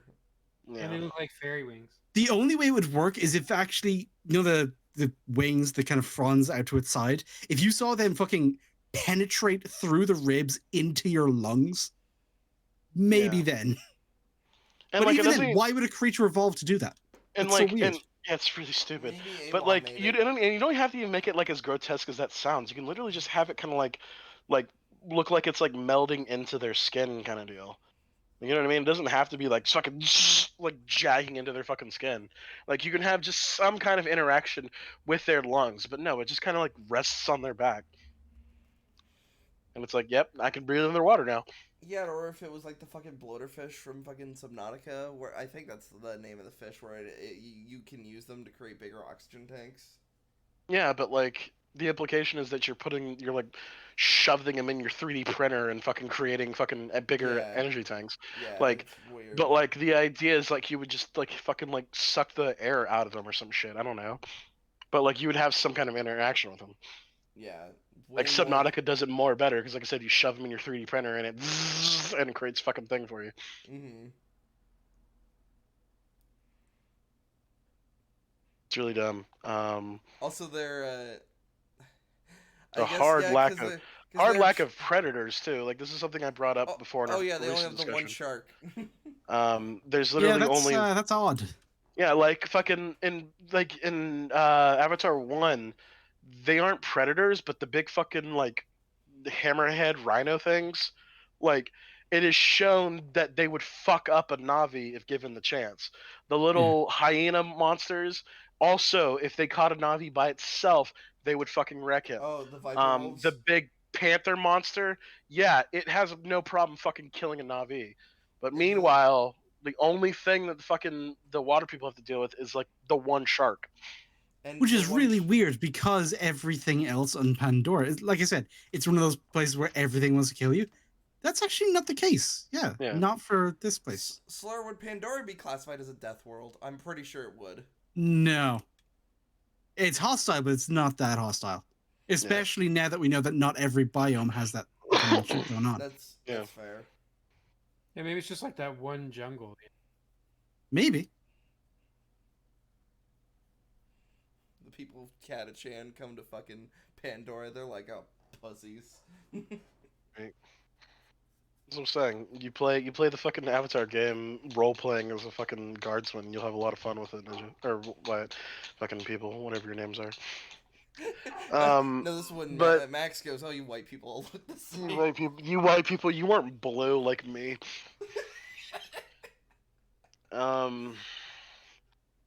Fucking, where are we now? The whole Spider's mass tracker. God damn it. So, fucking Quaritch said, "Hey, don't you run away from me, because I have this fucking tracker in your mask, and if you go anywhere, I'll be on you in a hot minute." And like, he just leaves, and they don't do anything. Now, here's the thing. I did say this before. If the third movie begins with Quaritch coming with like one of those Papa Dragon fucking things and just bombing the fuck out of that village, that would be really fucking based. like just like picture it, because it's like, oh, they know exactly where they are right now, so we don't need to fucking bring a goddamn like boat or whatever. Fuck it, bring the giant fucking ship, bomb the fuck out of them, and call it a fucking day. And that's why he's like, oh, the water people, they were lit on fire, so that means I have to go to the fire people to understand the fire. So fucking stupid.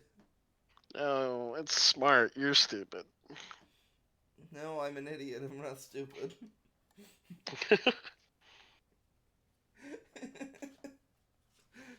Let's see. I think, yeah, you brought up the, I mean, everything on Pandora was fine until the Fire Nation. Yeah, until the Fire Nation showed up. Yeah, and they were all fucking pretty nice to each other. Again, James Cameron just makes them black, and all the Fire Nation attack. They're literally gonna be black. And it's a Navi with a fucking holding a gun, gangsta style. Yeah, he's holding a bow, gangster style. Oh. I don't even know. Already does that. I don't even know how that would work. He holds it even more, tilts it. No, he holds it first sideways and then just keeps spinning until it's pointing the right like vertical direction again, but his hand is like completely twisted around backwards. I was going to say it's like what's her face from Prey, where she fires it basically upside down. Yeah, god damn it. Jake's plan, Quaritch, Predator, the Predators. It was just a single fucking shark, and like, and it got bodied. I guess, like, it gets bodied by like the nicest fucking creatures on the planet, apparently. But no, they get exiled when they. They get exiled when they can talk. God, okay, we're gonna get to them in a minute. But the predator thing, like, I get it. This is my personal bias, and like I've played Subnautica, and like of course the ocean on our world is also a fucking nightmarish mess. Like I get that it's my human experience going into like what I understand of the ocean and how the ocean should kind of be like even more hostile than the fucking like land.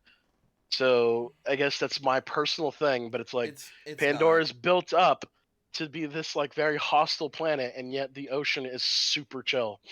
No, Except for that one thing when they That do the fucking one Phantom chart. Menace bullshit where you get, oh no, big scary fish. Oh no, bigger scary fish ate that fish. Oh no, even bigger one. There's always a bigger fish. There's always a bigger fish. There's always a bigger fish. I don't even think like no, that's a personal bias of both of our collective hatred of the ocean. No, as was brought up, Pandora is basically viewed as like this fucking dangerous planet. I mean, it was established as dangerous planet. It's like, Yeah. that's one of the reasons they use the avatars. It's because it wasn't just to deal with the Na'vi themselves. It was because they wanted the local fucking flora and fauna not to recognize them as alien because it kept attacking them. That's one of the first things Chip Hazard and his crew do when they get there. They get smelled by the fang dog thing, and it doesn't The fucking touch them. The Yeah. hyenas or whatever. Yeah. So yeah, and it leaves them alone. They're all like, they're fucking joking about it. It's like, hey, this is kind of neat. We're playing with hacks on, boys. I hope we don't. Yeah, I hope we don't get bodied in the next scene. Oh no, we're getting bodied in the next scene. Oh no, we're getting absolutely wrecked. We have bullets that could literally cut trees in half, but like she's hiding behind this one branch and she's fine. God damn it. Sorry. Why are the guns so shit? Like, like why are guns so bad? Why they literally got downgraded. They literally got downgraded. Like, it's and so that's not just an Avatar problem. That's just a movie problem because like I mean, yeah, but we're talking about Avatar and like okay, it's a movie problem in one thing, but it's like no, humanity's whole thing is we need to basically beat this fucking planet in submission. So let's not upgrade our guns. Yeah, it's stupid no matter what. Yeah, it's really dumb. Because yeah, Neytiri is basically hiding behind this tree. Everybody's shooting at her, and yet that tree has not it's not losing a good chunk of its bark. And like the fucking old avatars were basically using M60s. You know what I mean? Like they were wielding M60s as like assault rifles, and like that could fucking if you had like 3 people shooting in a tree like that, that tree would get fucked up. But nah, it's okay. It's probably more dense than a tree, which doesn't make any sense because apparently the gravity's weaker on Pandora. When was that set? I don't remember that part. That is in the first fucking movie. Remember when Steve Lang is fucking pumping the fucking iron and he's like lifting like what looks like 1,000 pounds of fucking weight, and he's like, "Gravity here is weaker. You don't want to get soft." I did 13 tears and blah, blah, blah, blah. I did 1 tour on here and this is what happened to my face. How'd that happen to your face? You have a fucking gas? We're supposed to have a mask on? They killed me and they uploaded me into a human body. Hold on. Given what's established in the movie, we don't know that that's not a thing that they can't do. This is like the 15th time he's like got into a body. Oh my god! And every time he wakes up, he just fucking punches somebody.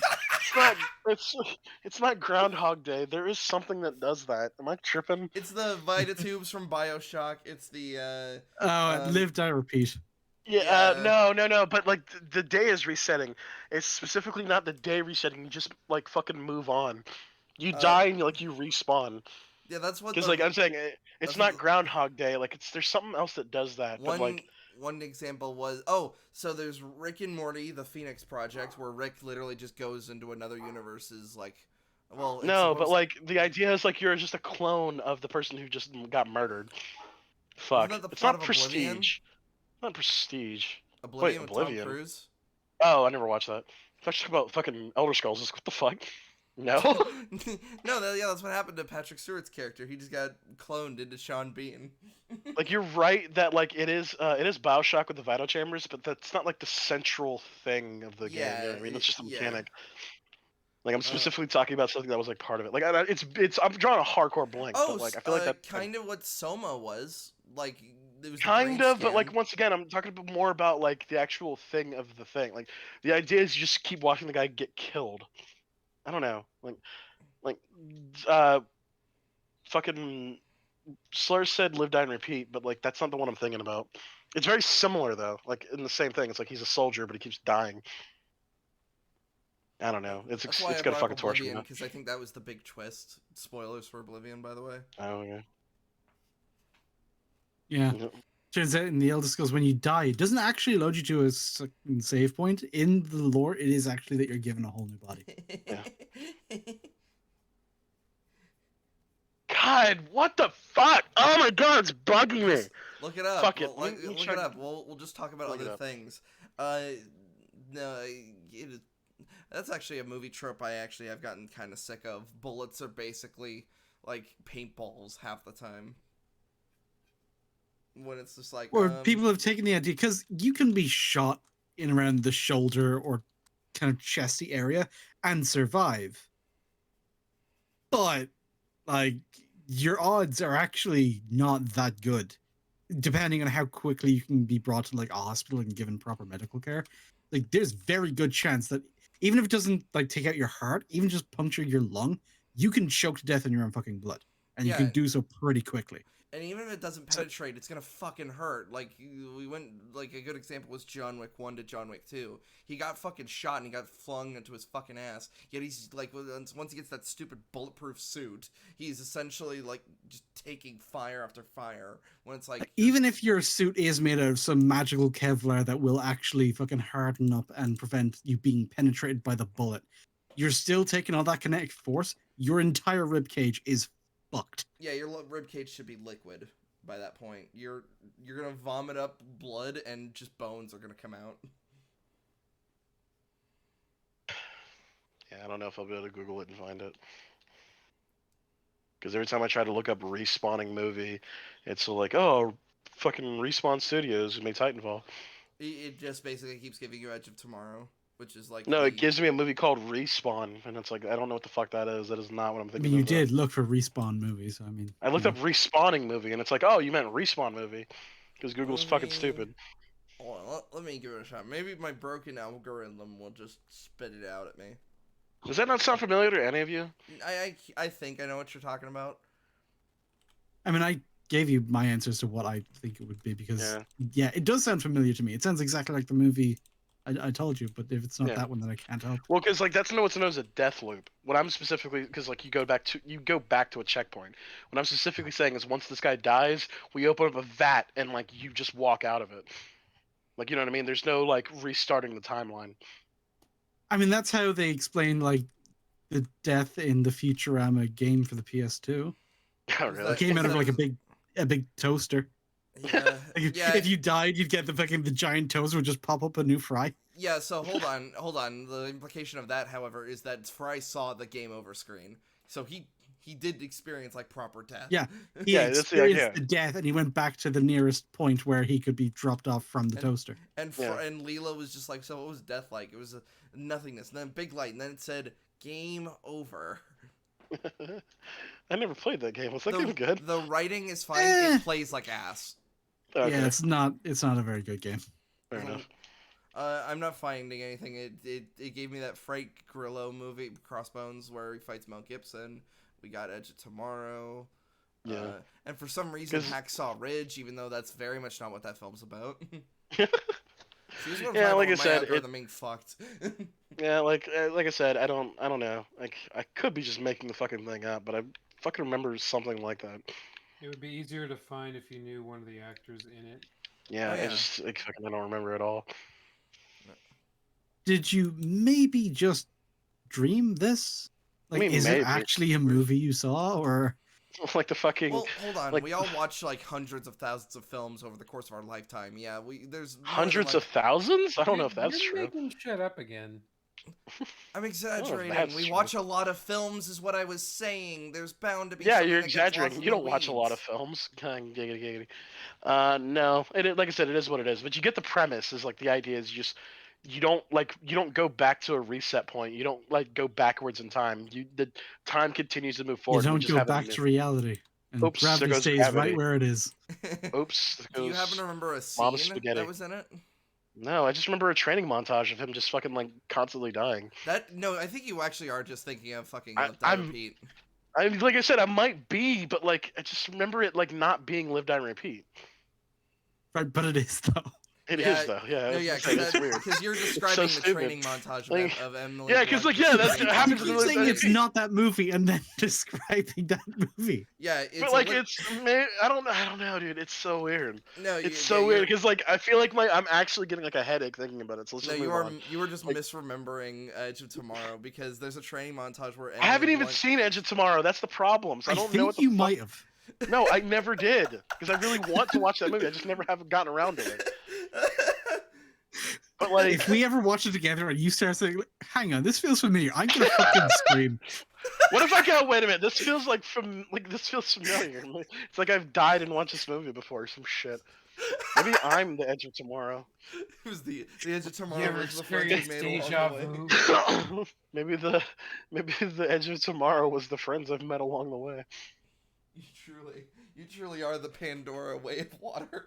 It truly are. Yeah, but no, like legit, I'm actually getting a headache trying to think about it. So let's move on.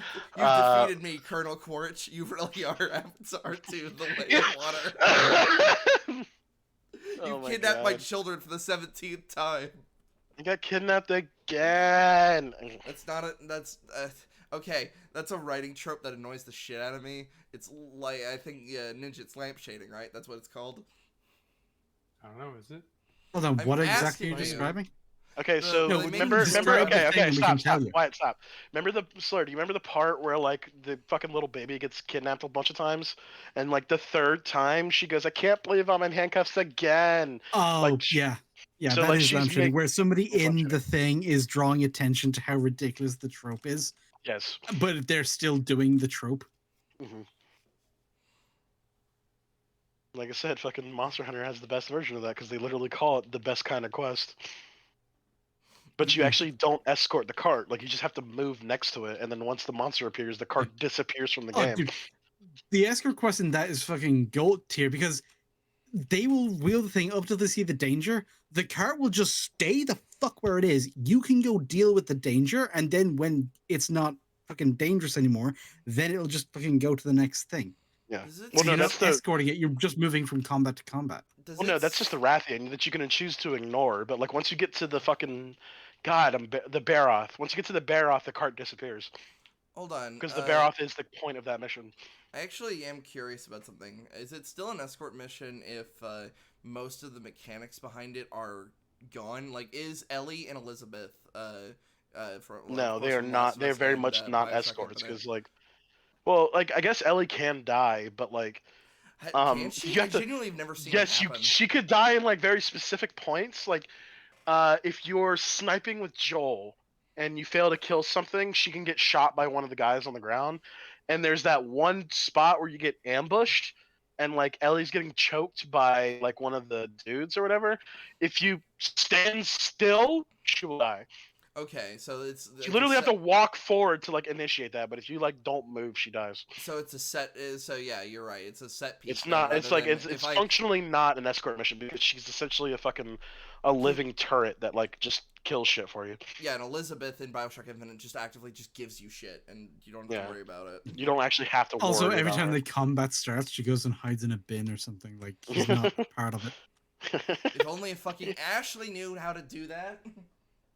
I mean, you could tell her to hide in a bin, though. Well, no, but you have to tell her. She doesn't do it on her own. That's the weird part. Ashley is an escort. Like, that's the thing.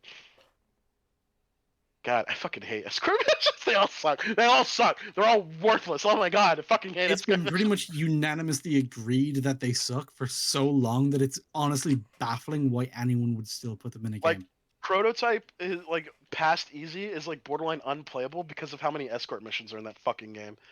Like, as Alex Mercer, you're functionally invincible, but when you have to protect a tank from like 50,000 fucking like giant hunter monsters that can kill it in 2 shots, it's like, yeah, this is not fucking fun anymore. I mean, that's a completely whole different conversation about like how some things that will actually be beneficial narratively can just be mechanical cancer for games. So narratively, if we have this, we have this character who's basically invincible. In order to have stakes and a conflict that will actually drive a plot forward, he really fucking cares about something else that isn't invincible. And we're going to see how he solves this problem using the tools at his disposal. That's neat. But when you put it in a game, and I actually have to do that, you're just taking everything that makes the player character fun to play, like the premise behind which you sold the game, and taking it away from me. It's kind of like how in Assassin's Creed there's so many missions where I have to fucking listen in on conversations and shit. Well, yeah, Black Flag is the guiltiest of that. Don't you want to be a fun Yeah. pirate? Tail someone. Yeah, so I feel like tailing missions are also like in esque of fucking escort missions because specifically you're doing something that you like that's limiting everything that you can do. Like you have to walk slowly. You have to The like whole appeal of the Assassin's Creed games is you have this open map and a target, and you get to use all the tools at your disposal to like scale buildings and sneak around walls and take out guards, and you get full control of how you approach the target. So it's a stealth game, so you're kind of solving a puzzle. When you have the fucking you're tailing the thing, you're so locked into that one specific path that a lot of the things that make regular missions fun is stripped away. You're not even allowed to look around, by the way. Because so in Assassin's Creed, like you want to look around like all the cool like cities and shit like that, all the cool forts and shit like that.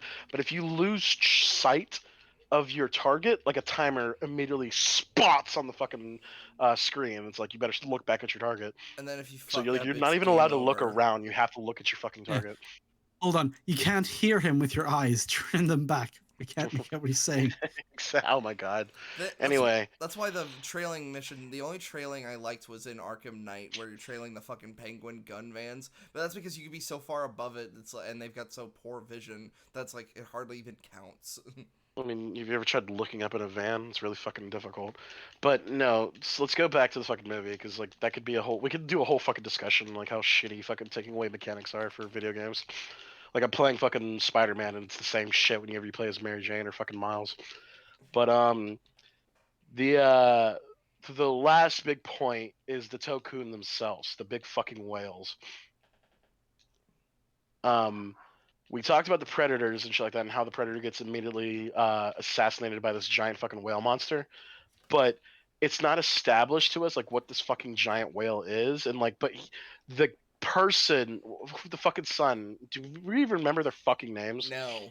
Son Slur? dies. Do you remember his name? Daughter. The fucking outcast one? Why the fuck would you even ask me? I don't know. You're better at shit like that than I am. Slur doesn't even remember what he had for breakfast. Like fucking. Okay, you keep fucking doing that, Wyatt. You've got to stop that shit. My memory is very good. It's just bad for names and the specific sentence I said in a conversation we had 3 fucking months ago. You consider that something that obviously you would remember. I never do. So you've gotten it into your head, this idea that I have a really bad memory, and you keep fucking saying it. It's almost like you're the one who keeps blanking on things that happened in previous conversations and making the same mistakes over and over. It's lampshading his own bad memory. What the fuck? WTF, B? He's just so hyperbolic. The fucking Saiyans are showing up to train. Okay, that's what? It's his thing. He wants to be. He likes his hyperbole. That's what he does. Hyperbola. Hyperbole. Hyperbole. Fucking. Oh my god, the whales. Okay, so. Fucking Son 2 is hanging out with the whale, and he's like, "Oh, you're a Tokun. I heard of you." And me and the audience is like, "I fucking didn't. What the fuck is this thing?" And it's like, it's so weird because it's like, "Oh, you're a Tokun. You're so sweet. You're protector of the fourth people." I'm like, when the fuck was this established? And then like in the next scene, we have the chick sitting down explaining, "Oh, the Tokun, they're like our spirit people." And it's like, well, why the fuck wasn't this first? So the idea that that's like second is really stupid and baffling to me because it's just like a cold opening to something that the character already knows about, but the audience doesn't. It's really stupid. See, you don't really have to worry about this. See, James Cameron, he's got you.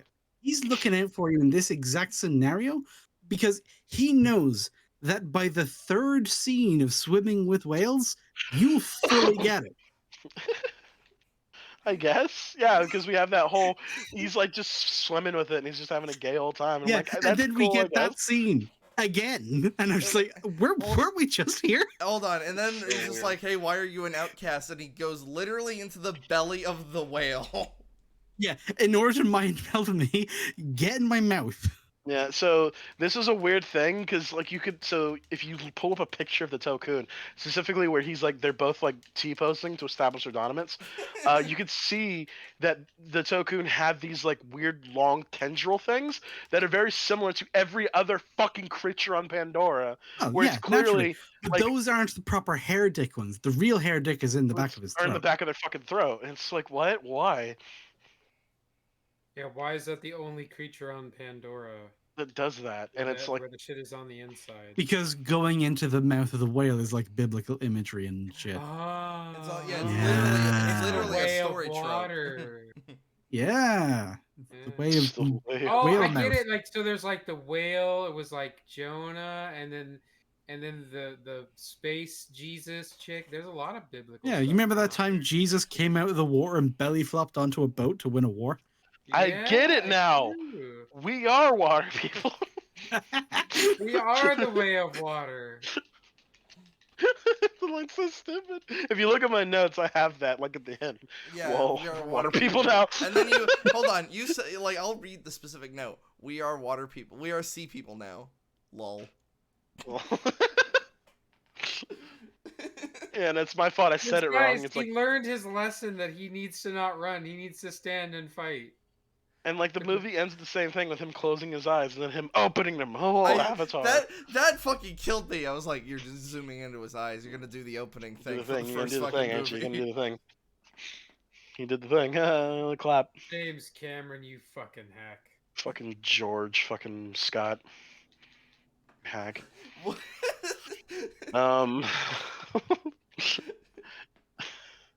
gonna get to the point where you're just gonna add more names to it. George Scott, Spielberg, fuck. Spielberg.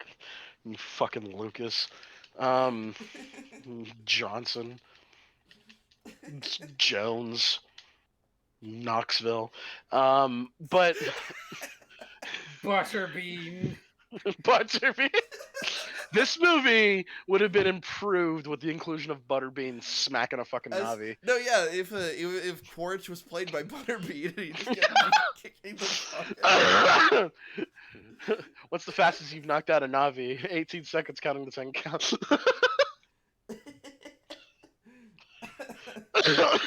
And then Angie WK plays for the rest of the movie.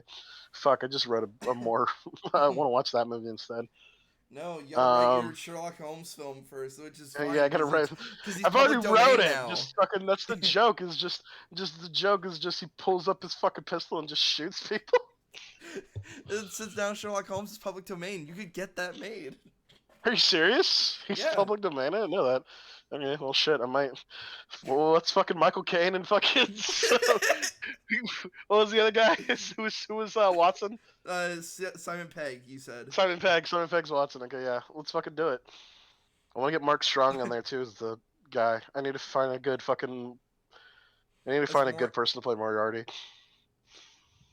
See, so I think Mark Strong would work because one, he's already played a Sherlock Holmes villain, but also also the fact we need a very serious actor to compensate for the fact that he's gonna just get fucking shot. I fucking shot. Like I don't know why that joke was in my head. It's like where the fuck is it? What the fuck are you doing? I'm selling a fucking furniture. What did you buy? I bought furniture. You bought the same furniture, you fucking cunt. I feel like we almost need to explain to the audience what the fuck you're talking about. I had a fever dream because I've been sick for the past week, and for some reason, whenever I take nighttime medication, I don't sleep. I wake up every fucking 10 seconds, and I dream for hours in that 10 seconds. And one of the dreams, I had to write it down because it was so funny because I was giggling the entire time. Like when I was writing all that shit, I was laughing. But I had a dream where Michael Caine was Sherlock Holmes and Simon Pegg were Watson, but they weren't smart. They were just really dumb British people. And that was the whole premise of the movie. And they were really fucking vulgar. And is that Cockney? Is that accent what that is? I think Not so. quite. It's more like South London. South London, you fucking shit. Yeah, That. That's South literally, London. they were constantly doing that. And like Michael Caine has a walker and shit like that. And he's just like fucking slowly progressing to the thing. And like the idea is that like fucking one of the villains will try to talk to him. He'll be like, "Oh, fuck you fucking cunt," and he just pick up his gun very slowly and blast them. But because it was the bad guy, Mark Strong would appear and be like, "Oh, Sherlock, you solved the crime." Like he'd accidentally solve crimes that way. But the best part is like it has to be completely by accident. And like I said, the idea of him just slowly raising his pistol and blasting a bitch while they're in the middle of like a dialogue. Just because he wants to shoot them. I don't know what my dream was. And then he turns to the camera and says, "We're water people now." Water people now. Watson goes, "What the fuck are you talking to, mate?" I had to put Magnus down because I fucking lost it. So yeah, that was my dream. And if anybody listening to this can get Michael Caine or give me in a room with like a fucking Hollywood producer, like fucking hell, I feel like that movie would actually do gangbusters. Don't worry, Max. I'll make it happen. I'll just tweet it. I'll just tweet at Michael Caine. Would you like to hear this weird Sherlock Holmes script where you just shoot people? And he's just like, "Oh, sign me up. I love being an Avatar." Oh, shine me up. I was once in Burma. Chimpanzee. And a chimpanzee. Anyway. And he had a tangerine. A Tocoon! The fucking giant whale monsters. Alright. They're dumb. They're stupid. The pacing on that, not the pacing, the order of events that happens in the movie, I feel like is like poorly done. How do they talk? And they're just established to talk. It's like, wait, why can't they talk? And then we get a scene later. It's like we're like spiritually connected to them because they're like brothers and sisters or some shit. That's dumb. And then whales on Earth communicate, but it's barely language. It's like they can whales, different pods, I think, groups of whales, herds of whales, are able to communicate to one another as to like where they are, how many they are, and roughly what time of year it is. Like that's one of the common things when whales communicate to one another over a big distance. A lot of the time, it's kind of when is it, because they're always in touch with what season it is because they're migratory animals. Yeah. Right. So yeah, it's like if you're really kind of pushing the definition of literally communicating ideas from one being to another being, it is language.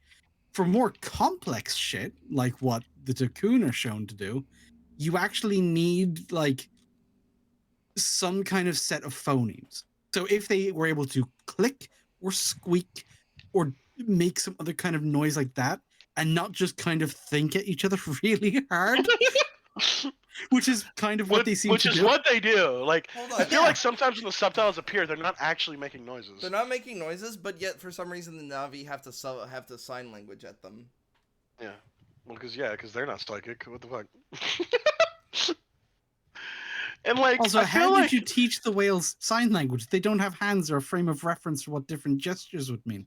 They're psychic. So why not just fucking hair connect and do it that way? It's so much you have to go in their mouth. That's so stupid. Why would you have to go in the mouth? You have to get bored. Why can't just tell them the sign language? Well, no, I bet that was one of the very first conversations they had as well. It's like, hey, wonderful. We've actually invented this whole language we can do with our hands and you can see what we're saying. And the whale is just like, why don't you just get in your mouth? And the guy's just like, well, why don't you do it with your mouth? Don't want to. And he just goes, why don't you do it with your mouth? And he just goes, James, what does the story of the kid getting bored by the whale have to do with the story? Story? Well, clearly, he's a bad whale. They all know that because... Why? He's missing his fin? He's missing his fin, and he got a bunch of other whales killed, allegedly? Or no, sorry, he killed a bunch of whales. Yeah, that makes him a bad whale. He killed in general. So this is where it gets really fucking annoying, because they actually acknowledge in the movie that he didn't kill the other whales. This is what the kid tries to explain.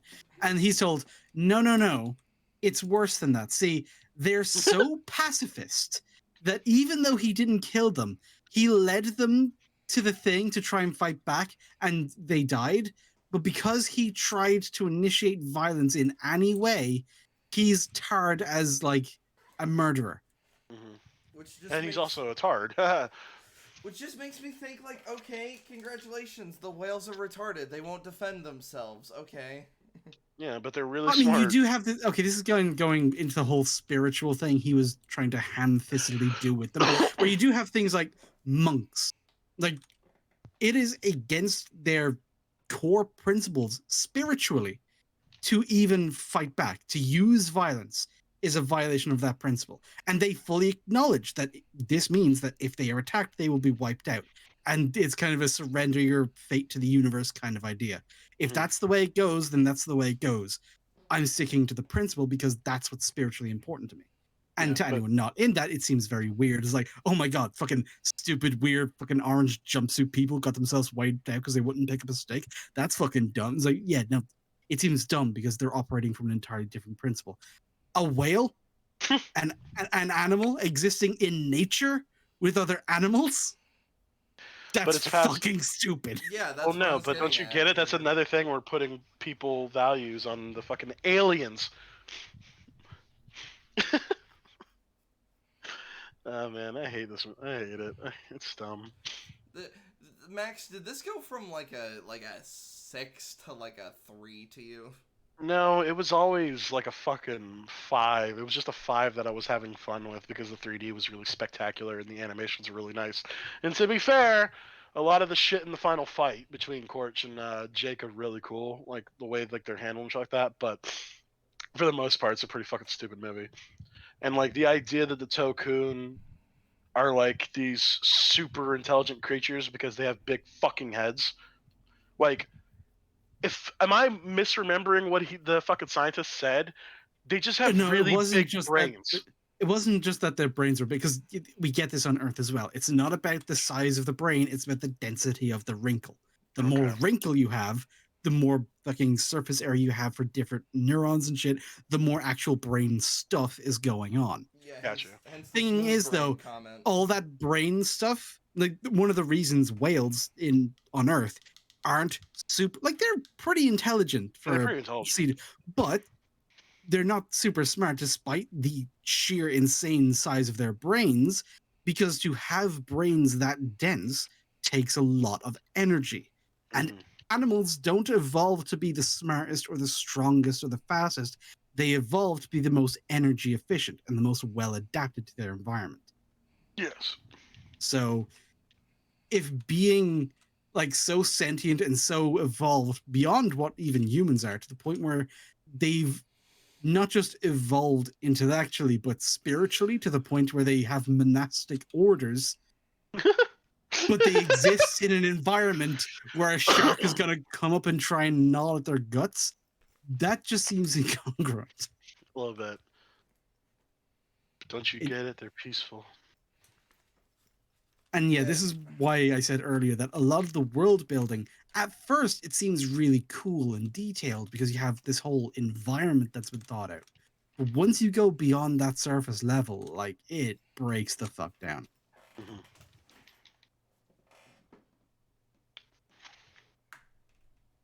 Yeah, so the Tokun are dumb, despite being really smart. They're really smart, but really stupid. I guess now he has the harpoon.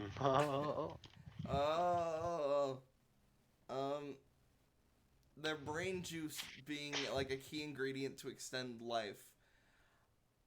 I was a little confused by that, but I think I was overthinking the actual like chemistry of it. Doesn't extend life, dog. It stops human aging. Stop aging.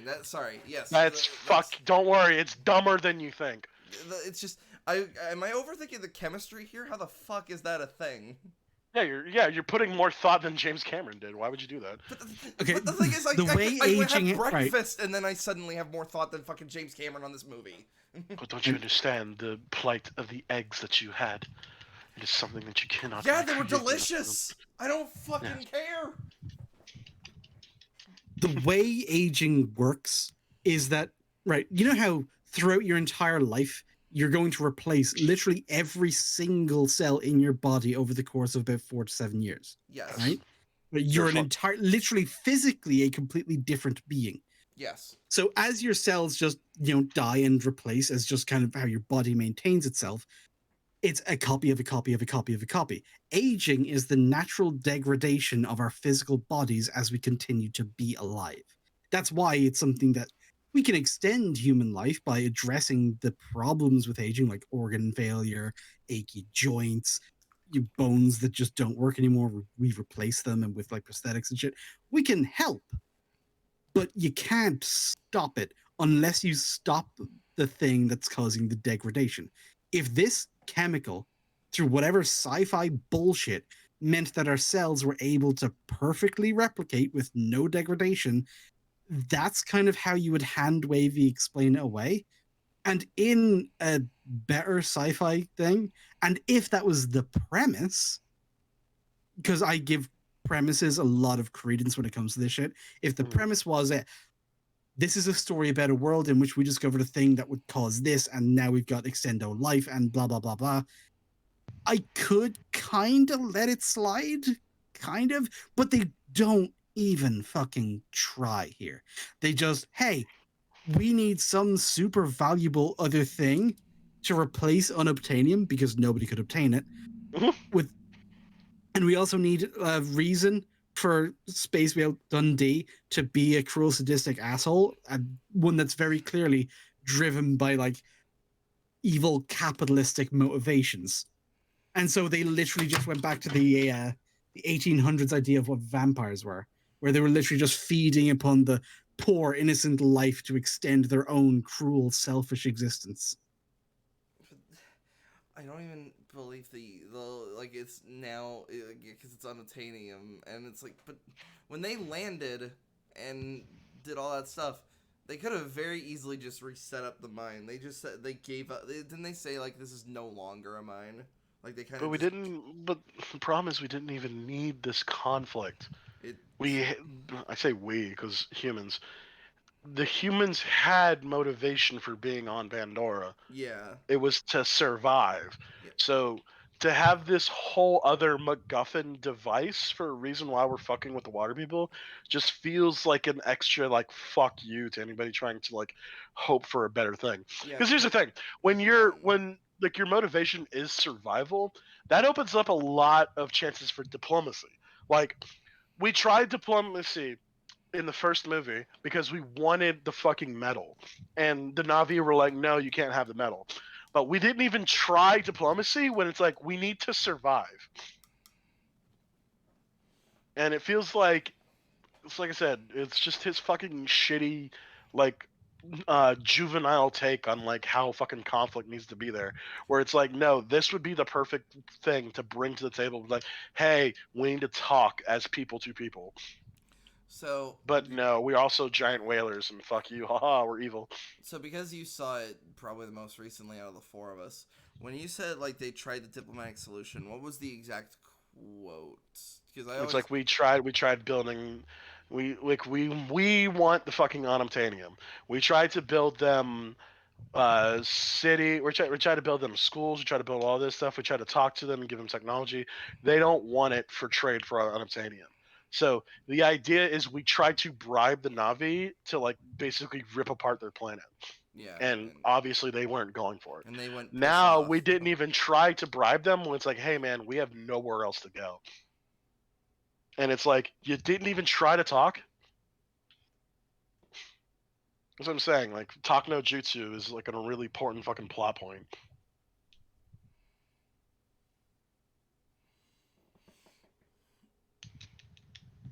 It's dumb. Yeah, It's it's really really dumb. dumb.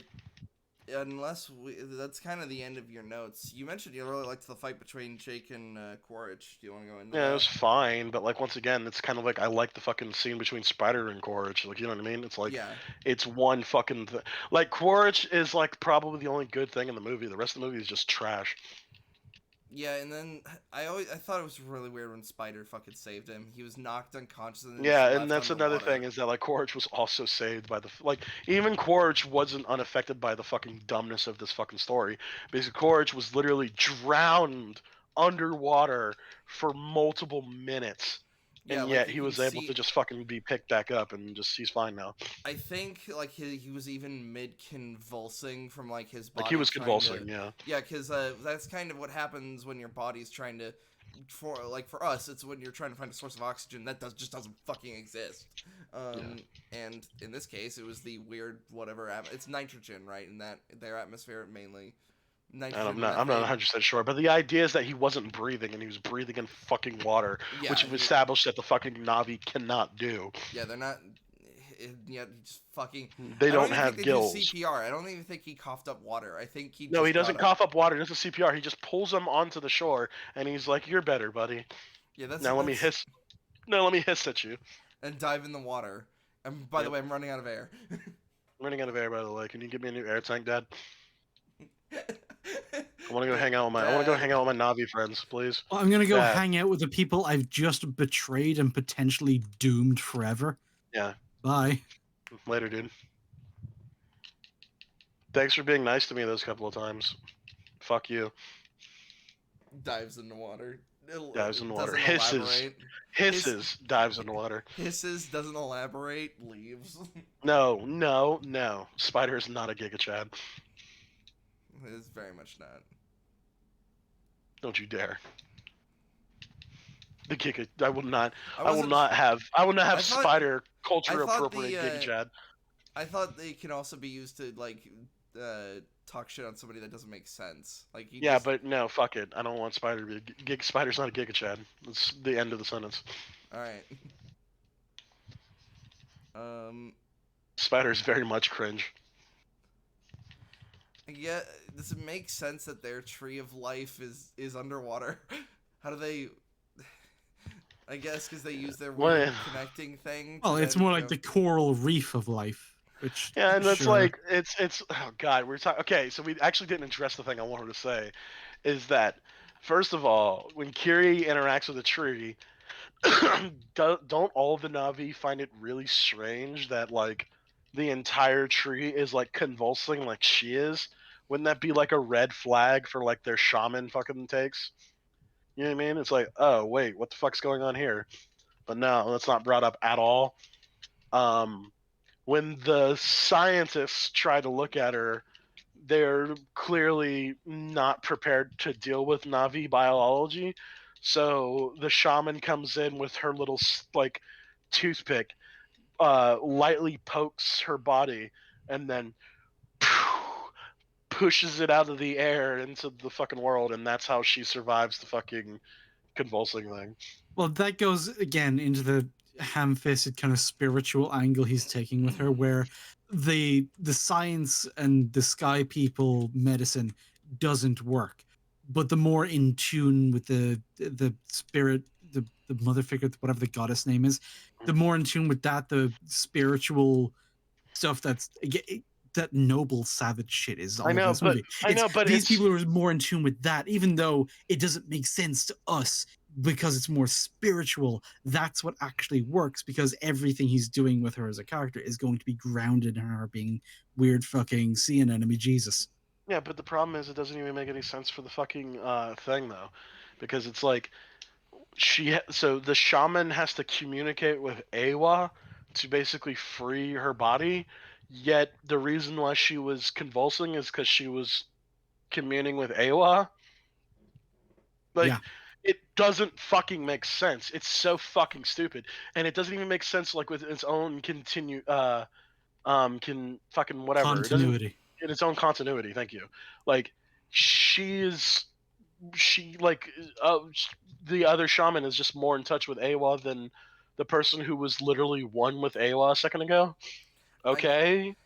It doesn't make any fucking sense. It's stupid. Also, this is like, if I remember correctly, this is like the deepest connection with Awa that we've had, because when you connect to the world tree, I don't think you don't go that deep, do you? You communicate with something, but there's not the visualization of like Sigourney Weaver in a fucking lab. Yeah, so when fucking Jake communed with Awa in the first movie, all he did was just fucking put his hair in and he just started talking to her. He didn't actually get any communication back. Yeah, meanwhile, fucking Cat Jesus is just like, oh, hi, Mom. Who's my dad? Hi, Mom. Has seizure. So your dad is... Here's the thing, Spider actually has a very solid theory as to who her dad is. Like, he actually comes up with an explanation that in its own way makes a lot of sense. Yeah. But I feel like they're literally rational, but obviously, no, it's not going to be that. Yeah, it's not going to be that, because it's going to be an Immaculate Birth, because she's literally fucking blue people Jesus. Yeah. It's so stupid. I guess I would wonder, like, why would... Okay. If, say it was, what was his name in, the... I was trying to... I think his name was Nolan. It started with an N. Well, I was trying to be funny and give him his name from, I mean, Grandma's Boy. No, fucking, I don't even remember. Or Dodgeball. Yeah. They're like, maybe he's the dad. So if that's the case, why the fuck did they fuck in their avatar bodies? Like, they could have. Why not? I mean, bruh. So with like, okay, they're kind of hippie fucking scientists, dog. Like, there's a lot of reasons why you don't even have to be. If you're two people and you've been working together for years, you and your coworker, you're Falcon. But you also have this thing where you go into other bodies as part of your work. I mean, if you're already Falcon, you might as well kind of experiment, you know? Fair enough, I guess. I thought it made more sense for Jake and Interior, because it's like, oh yeah, like he's like if they tried to fuck in his normal body, it wouldn't work. Yeah, for many reasons. Literally break his hips. Different species. Yeah, that's what I was going at. So that's why I was like, also he's disconnect from the machines and go. Yeah, he's paraplegic. his dick don't work. Like, yeah, but like the idea, it's like, yeah, it makes sense that they would fuck in their avatar bodies, because it's probably when they're isolated, because they're out in the field. You know what I mean? That's fair. Yeah. And of course, they like, as scientist nerds, they'd be like, "Oh, what would happen if we fuck?" Well, JK. JK, unless. I was gonna say, as they do it, the stupid, like, I'm trying. I don't know what it's called. I'm putting the emojis on screen where the two fingers touching, and the blushing face. You guys don't know what I'm talking about? I know what you're talking about. I don't know what it's called. Wait, I don't even think it has a name. Hold on. Put it in the chat. Hurry up. I can't wait. Come on. What the fuck's taking you so long? Come on. Hurry up. Give me a hurry second. up. Come on, dude. What the fuck? What the fuck? Dude, come on. I'm doing this with Discord memes, and technically it's not the right face, but it's still somewhat. It's fucking cringe. God damn it.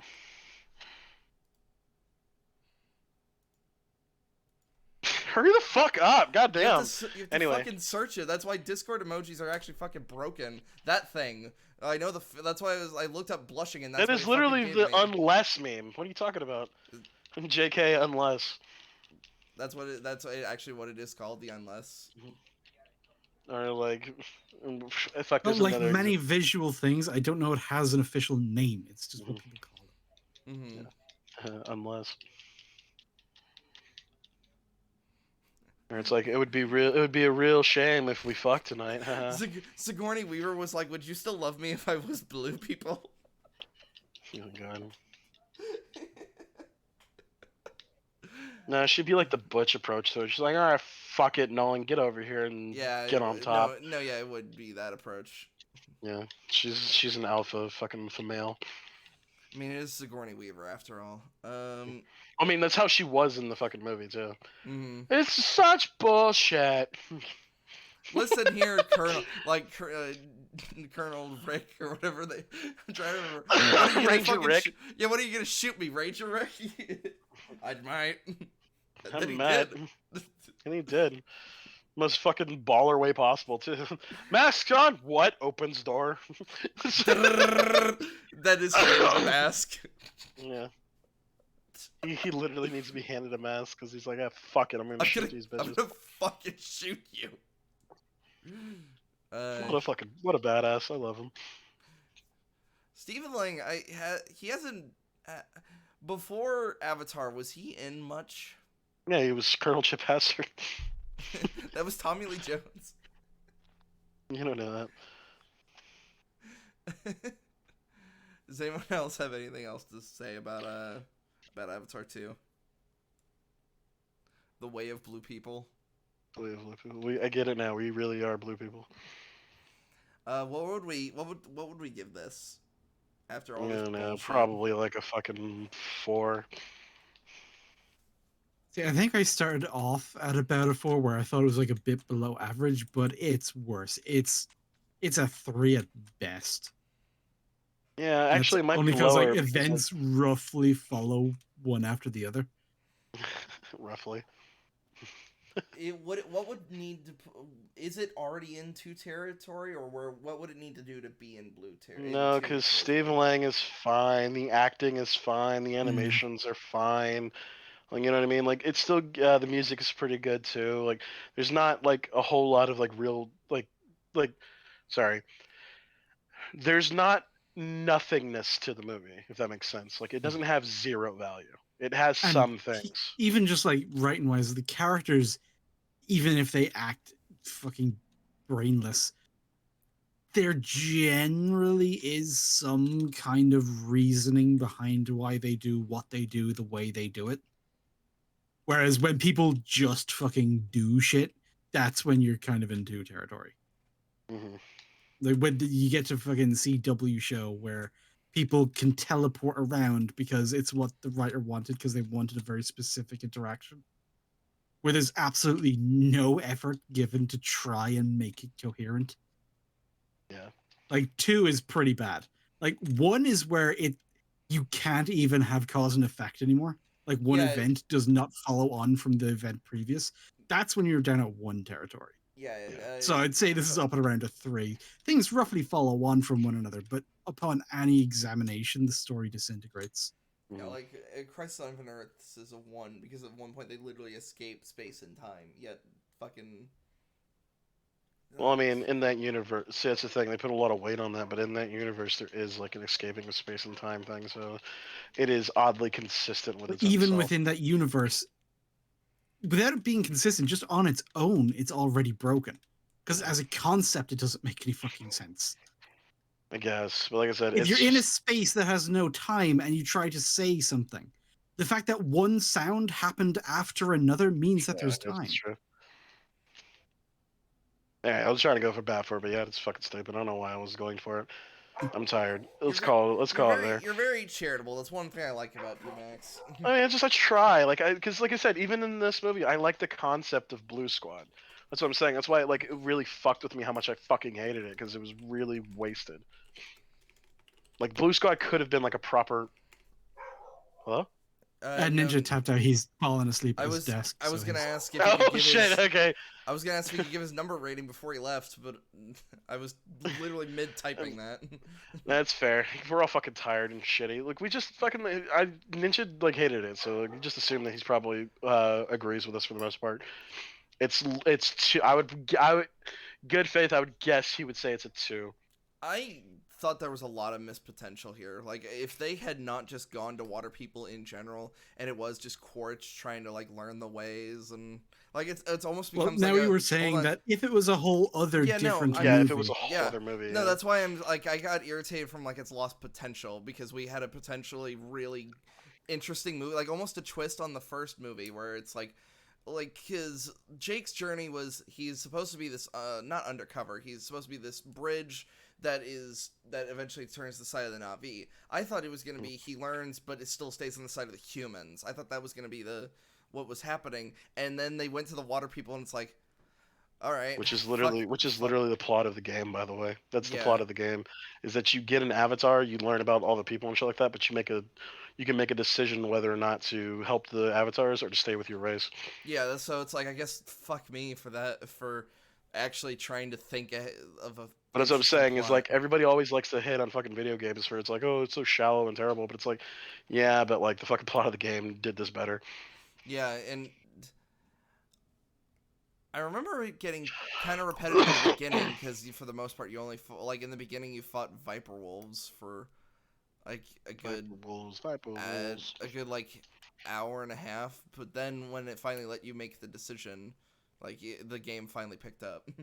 Yeah, you're fucking flying around ships using mech suits and fighting those fucking like beasts and shit. It's a lot of fun. We should mod it so it has co-op, so it's just all of us just fucking. I was gonna say you're gonna mod it to be a 40k thing, but like honestly, if you look at it like a guardsman, you kind of look like a guardsman. No, yeah. Even people who have not like read or like anything related to 40k, they accidentally just stumble into that territory. Yeah. So anyway, that's it. That's all we gotta say for this. Here's the thing. After all the thing with shit we've been talking and like fucking tearing apart, if you do like it, or if you find any value in it, that's perfectly fine. You could still do that. It's not like anything against you. I do have a question. Slur, did you find the movie more enjoyable the fact you saw it high? I mean, the visuals is like, oh yeah, real pretty. I've got some stuff to look at. But here's the thing: is like being high, I can still watch it and like pay attention and follow along. You're not like me, where it's like it's almost like that meme of gravity turns off, and I'm just like, what are hands? Yeah, no, for me to get that bad, like weed ain't gonna do that. You'd need fucking rhino tranquilizers or some shit.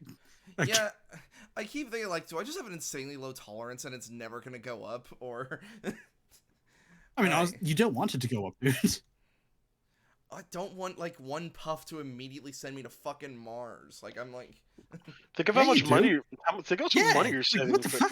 All right, enough. We're gonna call it there, guys. all right, love you guys. Y'all we'll be see safe. you guys Thanks for next coming week. by. We'll be seeing you guys next week with a return of something we really liked.